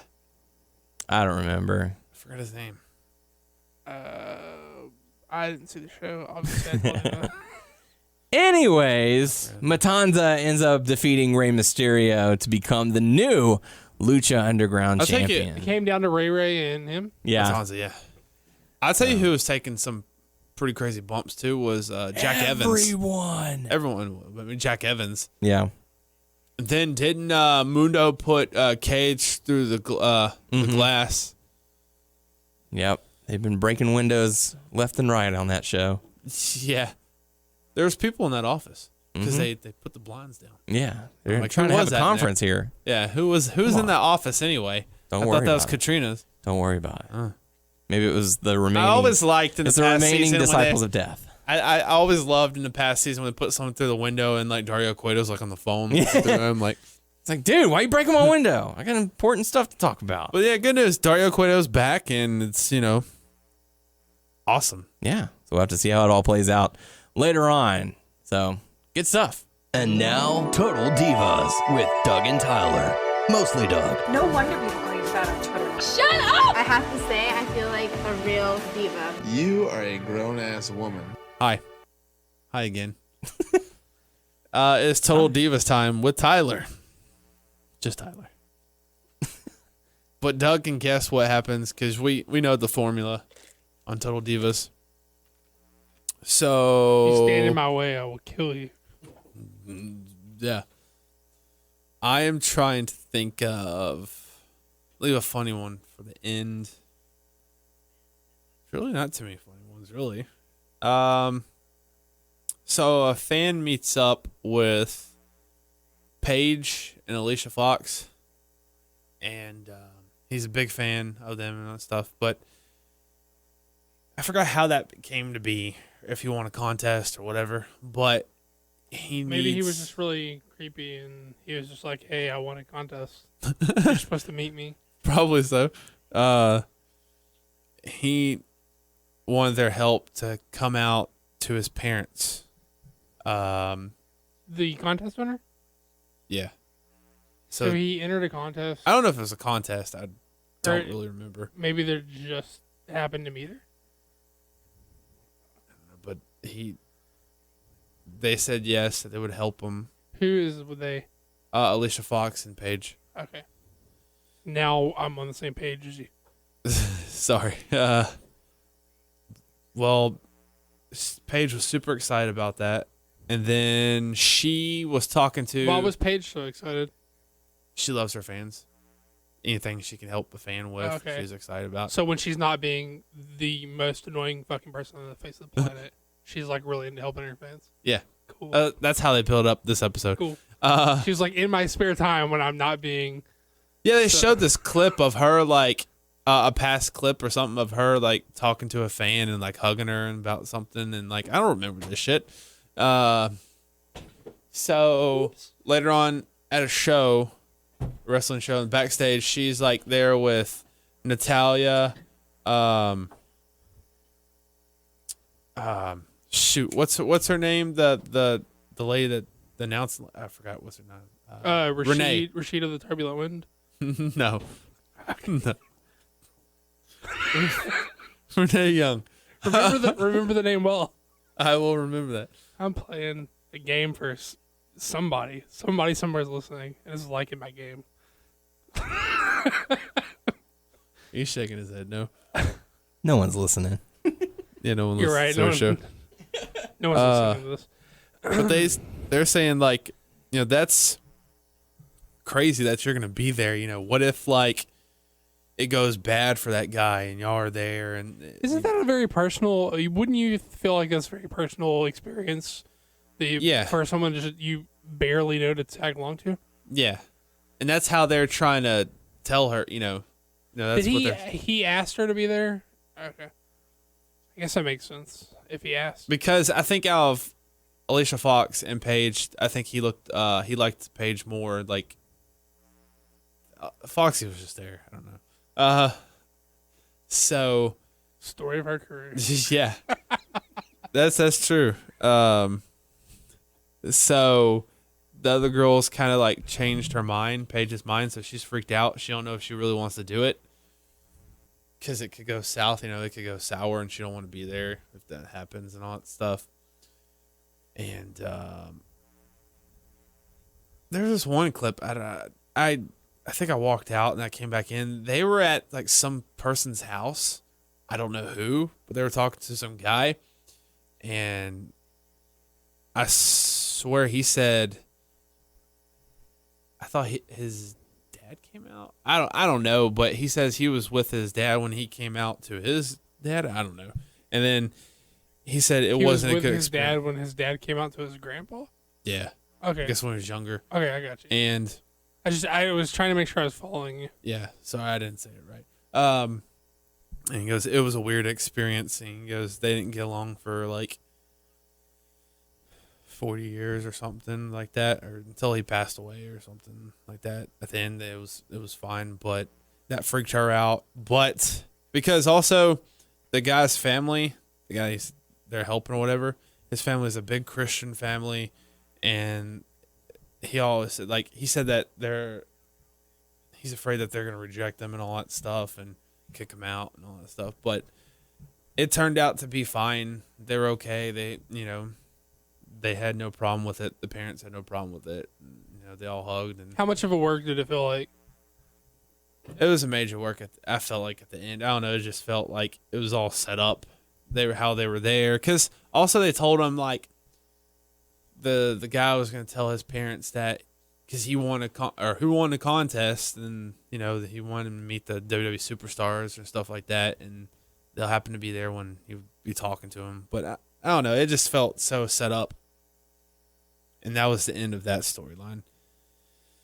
The other storyline was with, hey, Noah's calling. Put him on.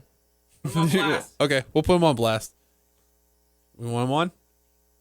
Here's Noah. Hey. Hello? Hello. Hey, man. What's up? You're live. What's up? Did you see Total Divas last week? Did you watch Total Divas this last week? Did I watch what? Total Divas this last week. No, I did not watch Total Divas this last week, but I am excited about WrestleMania, though, and I'm going to be winning this year. The pot's going to be mine, so. You're going to smoke pot this year? No. So I'm going to get all the predictions this year, so. Hey, I haven't got a chance to see it yet, but tell me on a scale of 1 to 5, how much of a shit show is Batman vs. Superman? Pretty much a big shit show. I don't think it's a shit show. On a grading scale of well, you're obviously 1 being wrong. bad, But 10 being hard, 10 being great. it's about a -2. Huh? Is it about a -2 on a scale of 1 to 10? I'd give it an 8. I actually kind of enjoyed it, but I feel like I need to see it again because I didn't get to appreciate it as much because there was a lot of rude people talking Well, you like Supernatural, so your taste is awful. So I don't know if I can trust your opinion. Great show. Supernatural is an awful show, and you have awful opinions. And I fully expect this movie to be a total shit show when I get a chance to see it. It's not a total shit show. Even Sushan liked it. Well, his taste has become suspect. Oh my gosh. People are listening to you make stupid sayings like, oh my gosh, right now. Huh? Nothing. I think we've mined this for all it's worth. Okay, we gotta go, Noah. All right, bye. Bye. Total Noah. Yeah. So that was Total Divas. Nah. Half our audience just was like, well, I'm done with this shit. I don't even know who the fuck that guy was. More like, why am I listening to this shit? Yeah. But where were we? So another storyline, it was with Eva Marie and that Amanda girl, Mandy, whatever. And Tough Enough Zone. Shoot, who's that guy that they always talk to? That's the head of the girls. Carano. Yeah. He goes to Eva Marie. Yeah. He goes up to Eva Marie and Mandy are like, we want y'all to get together. We want to have like a tag team going on. And I love how everyone on this show always thinks they have to be on a tag team. They're ever in any fucking tag team. Yeah, no. Yeah. And everyone thinks they're going to be in a tag team. And he's trying to push Eva Marie to change her hair to blonde so they could both be like blonde. What? Already everything to blonde? Yeah, but she wasn't having it. Question mark? Yeah, she wasn't having it. And she was just iffy about it the whole time. And R-Truth later on comes up to him and is like, so what are y'all going to do? And he's like, y'all can do like a hip hop, like a dance group, like tag team and stuff. And like, what do y'all got? Some dance moves? Show me your dance moves. And Eva Marie doesn't have dance moves. They already had the team that could do it. Funkadactyls had dancing locked down. Yeah. Why would they need another dancing team? They just broke one up. There's a little joke segment, I guess. And then they were at the Performance Center, and they were talking to what's Sarah Del Rey's real name? Sarah Amato. Yeah, they were talking to her, and then was it Sarita? What's the other girl? Oh God, she's a trainer too. Yeah, they were talking about name. different things and brainstorming about stuff, and then it's like, y'all really want to do this? And they're talking about something. They walked away, and then Sarah called Eva Marie over, and it's like, if you do this, it's like you're up here in NXT, like you've gotten better. Sarah Stock. Yeah, okay. And then if you go with her, it's gonna bring you down. So who is she saying is gonna bring who down? If Eva Marie gets with Amanda and be a tag team, it's gonna bring her down. So in their opinion, like Eva Marie was the higher quality talent. All right. Okay. Yeah. So she just later on told Mandy politely she didn't want to be. She's just fine where she is. But later on, she maybe later on in the future she wouldn't mind. She was probably like, I'm not fond of conflict. I'm not very fond of conflict. Another one. I don't like you. So yeah, and they were also teasing the red and gold, whatever. Was that what that something like that? Yeah. So that was the end of that crap. And then the main no, there's two other storylines. I forgot about that. One storyline's leading up into next week. It was just a little bit. Do you think the Bellas are going to get a spinoff? Probably so. If they're going to be done with wrestling and they still want to be kind of affiliate with them. They're going to reboot Disney's Sister. Oh, shit. Sister. Who's going to be Taj Mahal? Taj Mahari? Whatever his name. Taj Mahal. I can't say his name. Taj Mahal's like a building, right? Yeah. Taj Mahari? I don't know. What's that dude's name? Davari. No. So. It rhymes. Natalia was talking to Mandy. So Mandy was in two things. And how she's going on vacation with her family and all that stuff. And Mandy says, oh, yeah, I never been Did they show Brie riding her scooter at all this episode? Not interested. Not interested. And Mandy's like, oh, yeah, we never go on vacations. I don't think I've ever been on one with my family. Or she goes, vacay. She goes, never been on a vacay with my family. Who says vacay? Mandy. Yeah. And somehow Natalia invited her and her family to her own vacation with her family. Can I interrupt you just to say that if you type into Google Brie Bella S, the first thing that pops up is Scooter. So this has got to be pretty awesome, right? Okay, after this, we're going to watch this clip. Let's see what this is all about, because I missed that episode. I mean, it's got to be pretty hype if you type in Brie Bella S and it defaults to Scooter, right? Yeah, I think so. I mean, obviously. I mean, what else could be? I mean, let's just wrap this up and get to watching that clip. Some poor bastard is like, why are these dudes still talking? Why am I listening to this shit still? The top search for Brie Bella scooter is a YouTube link that says, Brie Bella's sweet new scooter causes waves. Yes! That's everything I want out of it. Should we do a live reaction? We can. We can. Right, I can film you guys and... All right, we'll keep it on the show. Let's pop this on and see what it is. Oh, you want to do it now? I mean, we don't have to. I would just want to see the clip. I don't care. We'll do it after the show, and then we'll upload it and allow people to see. All right. Okay. So that was the end of that, because Natalia's family vacation with Mandy's family is going to be next week. So that's the end of that. And then Daniel Bryan and Brie Bella are going on a vacation. I forgot where. The retreat thing that has Ambrose in it? Yes. Okay, I'm interested in this. And so I forgot where they went, but it looked like there was a place with some canyons and stuff like that, mountains and all that stuff, and it looked very beautiful. But he was into like eating healthy, Meditating. Yeah, meditating, doing all that stuff, a cleansing, doing all that stuff, and like because they invite Renee and Dean. Have you ever done a cleanse before? Yes. Did you shit a lot? Yes. Like for how long? Like a day? Like I was more regular than usual. That's a very proper way of putting that. Yes.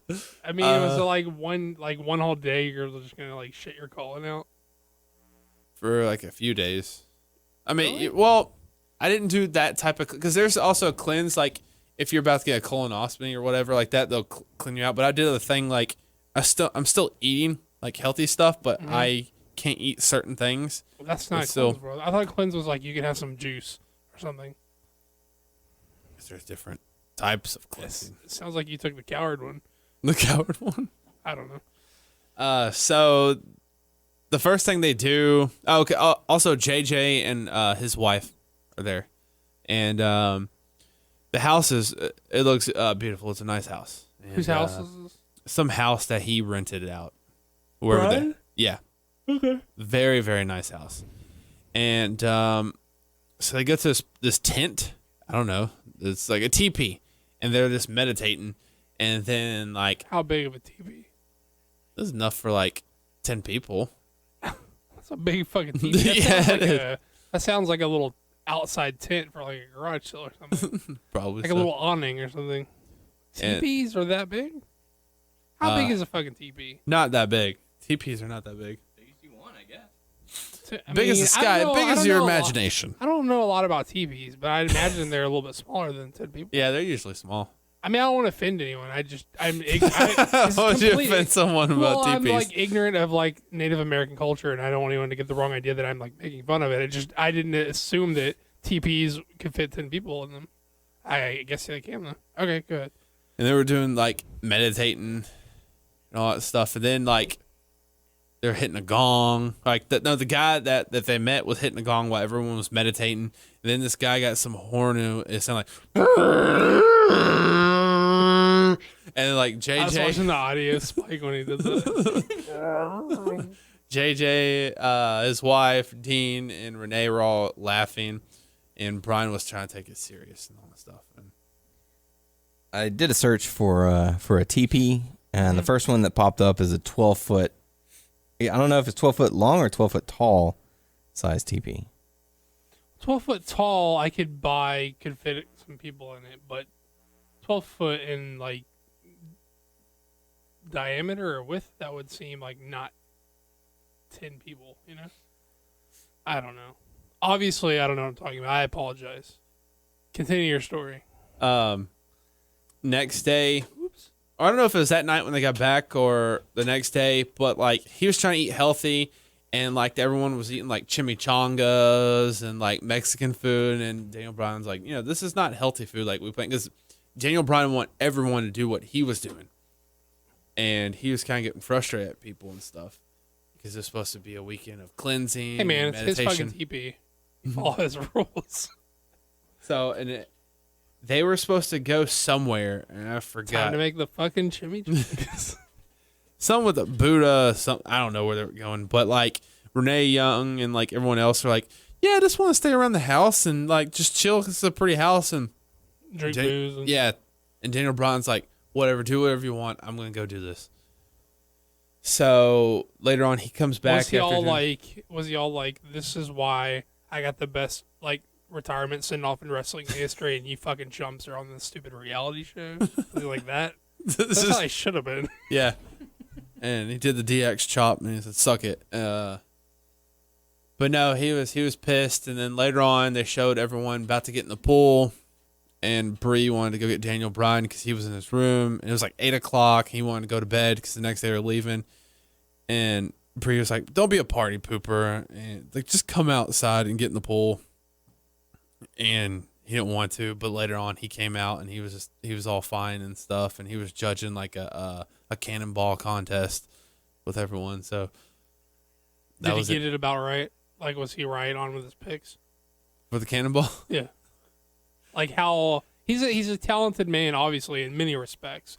He's near and dear to our hearts at this show, but is his cannonball contest judging on point? He didn't really judge. He was there looking at them, but they would like jump in and he wouldn't say anything. So they didn't really, I don't know. It was weird.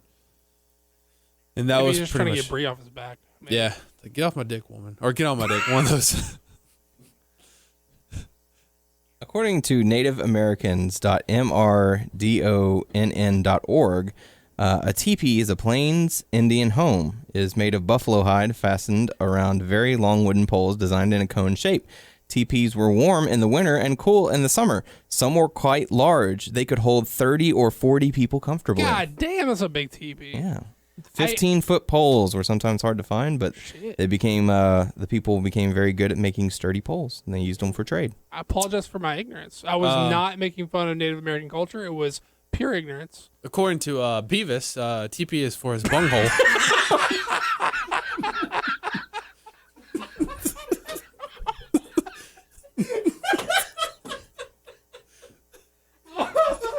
We were having a special moment. Informing. I didn't think that was going to land, but apparently it did. And you went and took it there.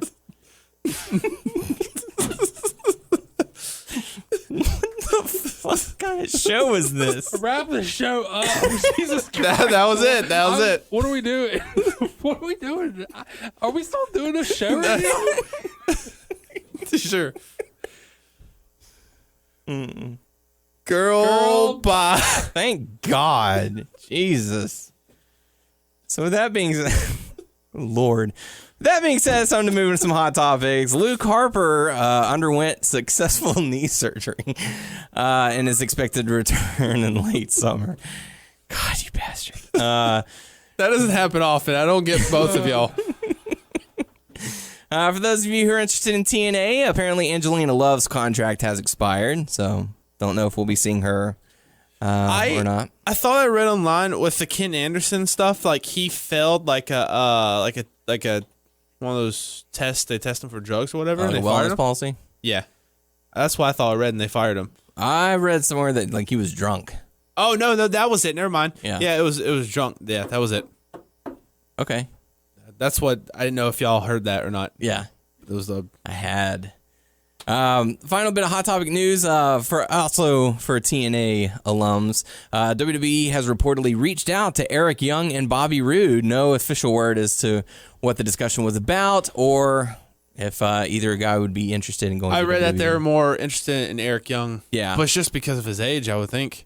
Possibly. Because Eric Young is like 35, 36, and Bobby Roode is like 39. Who knows? We'll have to see what the future plays for those two guys. But wish them all the best. Time to go into the Q&A portion of the show. Your questions are answers. Only questions coming to us from Rosewood this week.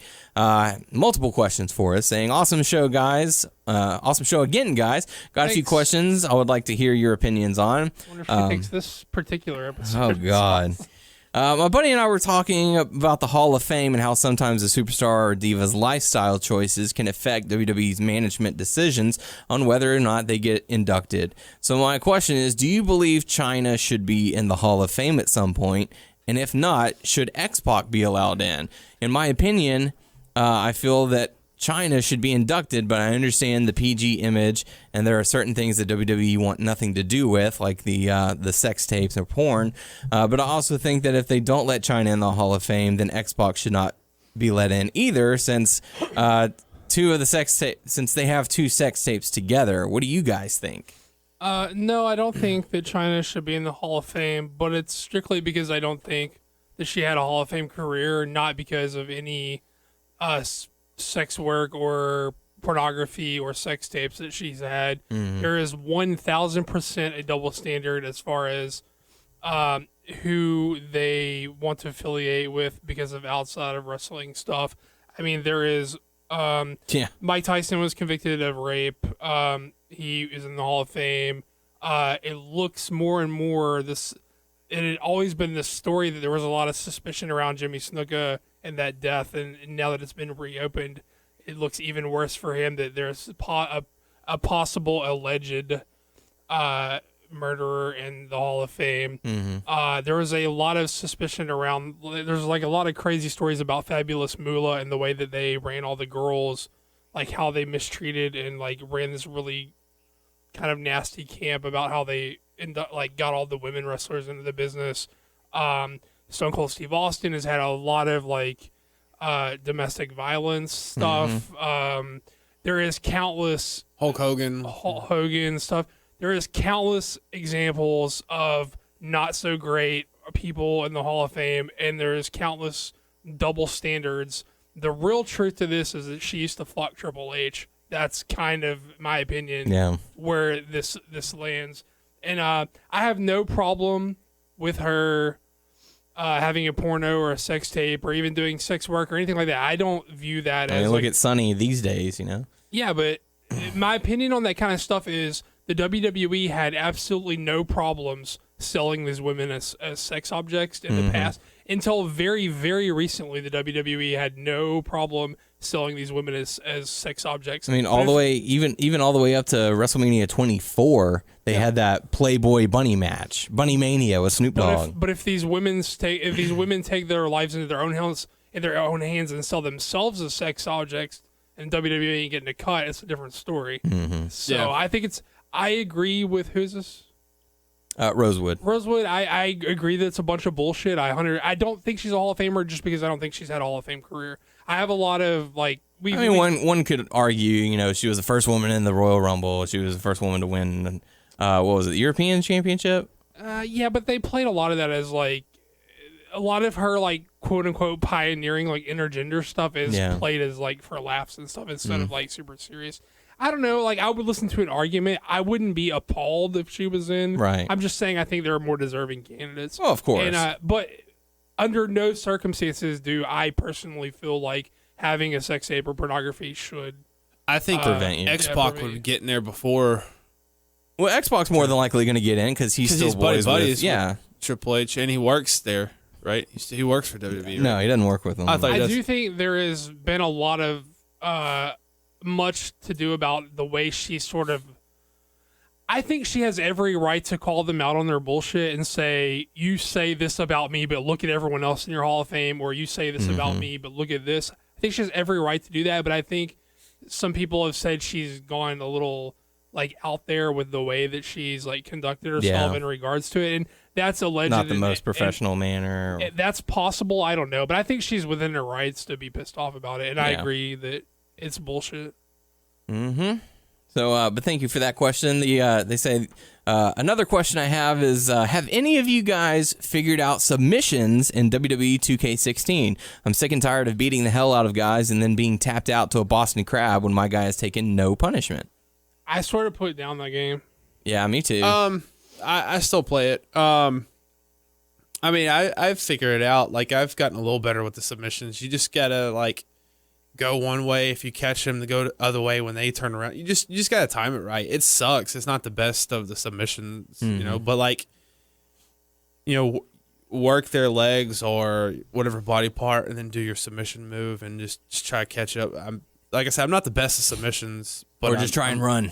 Yeah, and it sucks because like there's certain submissions, like I like playing Rusev, but I'm not really that great with submissions, and his finisher is a submission. And yeah.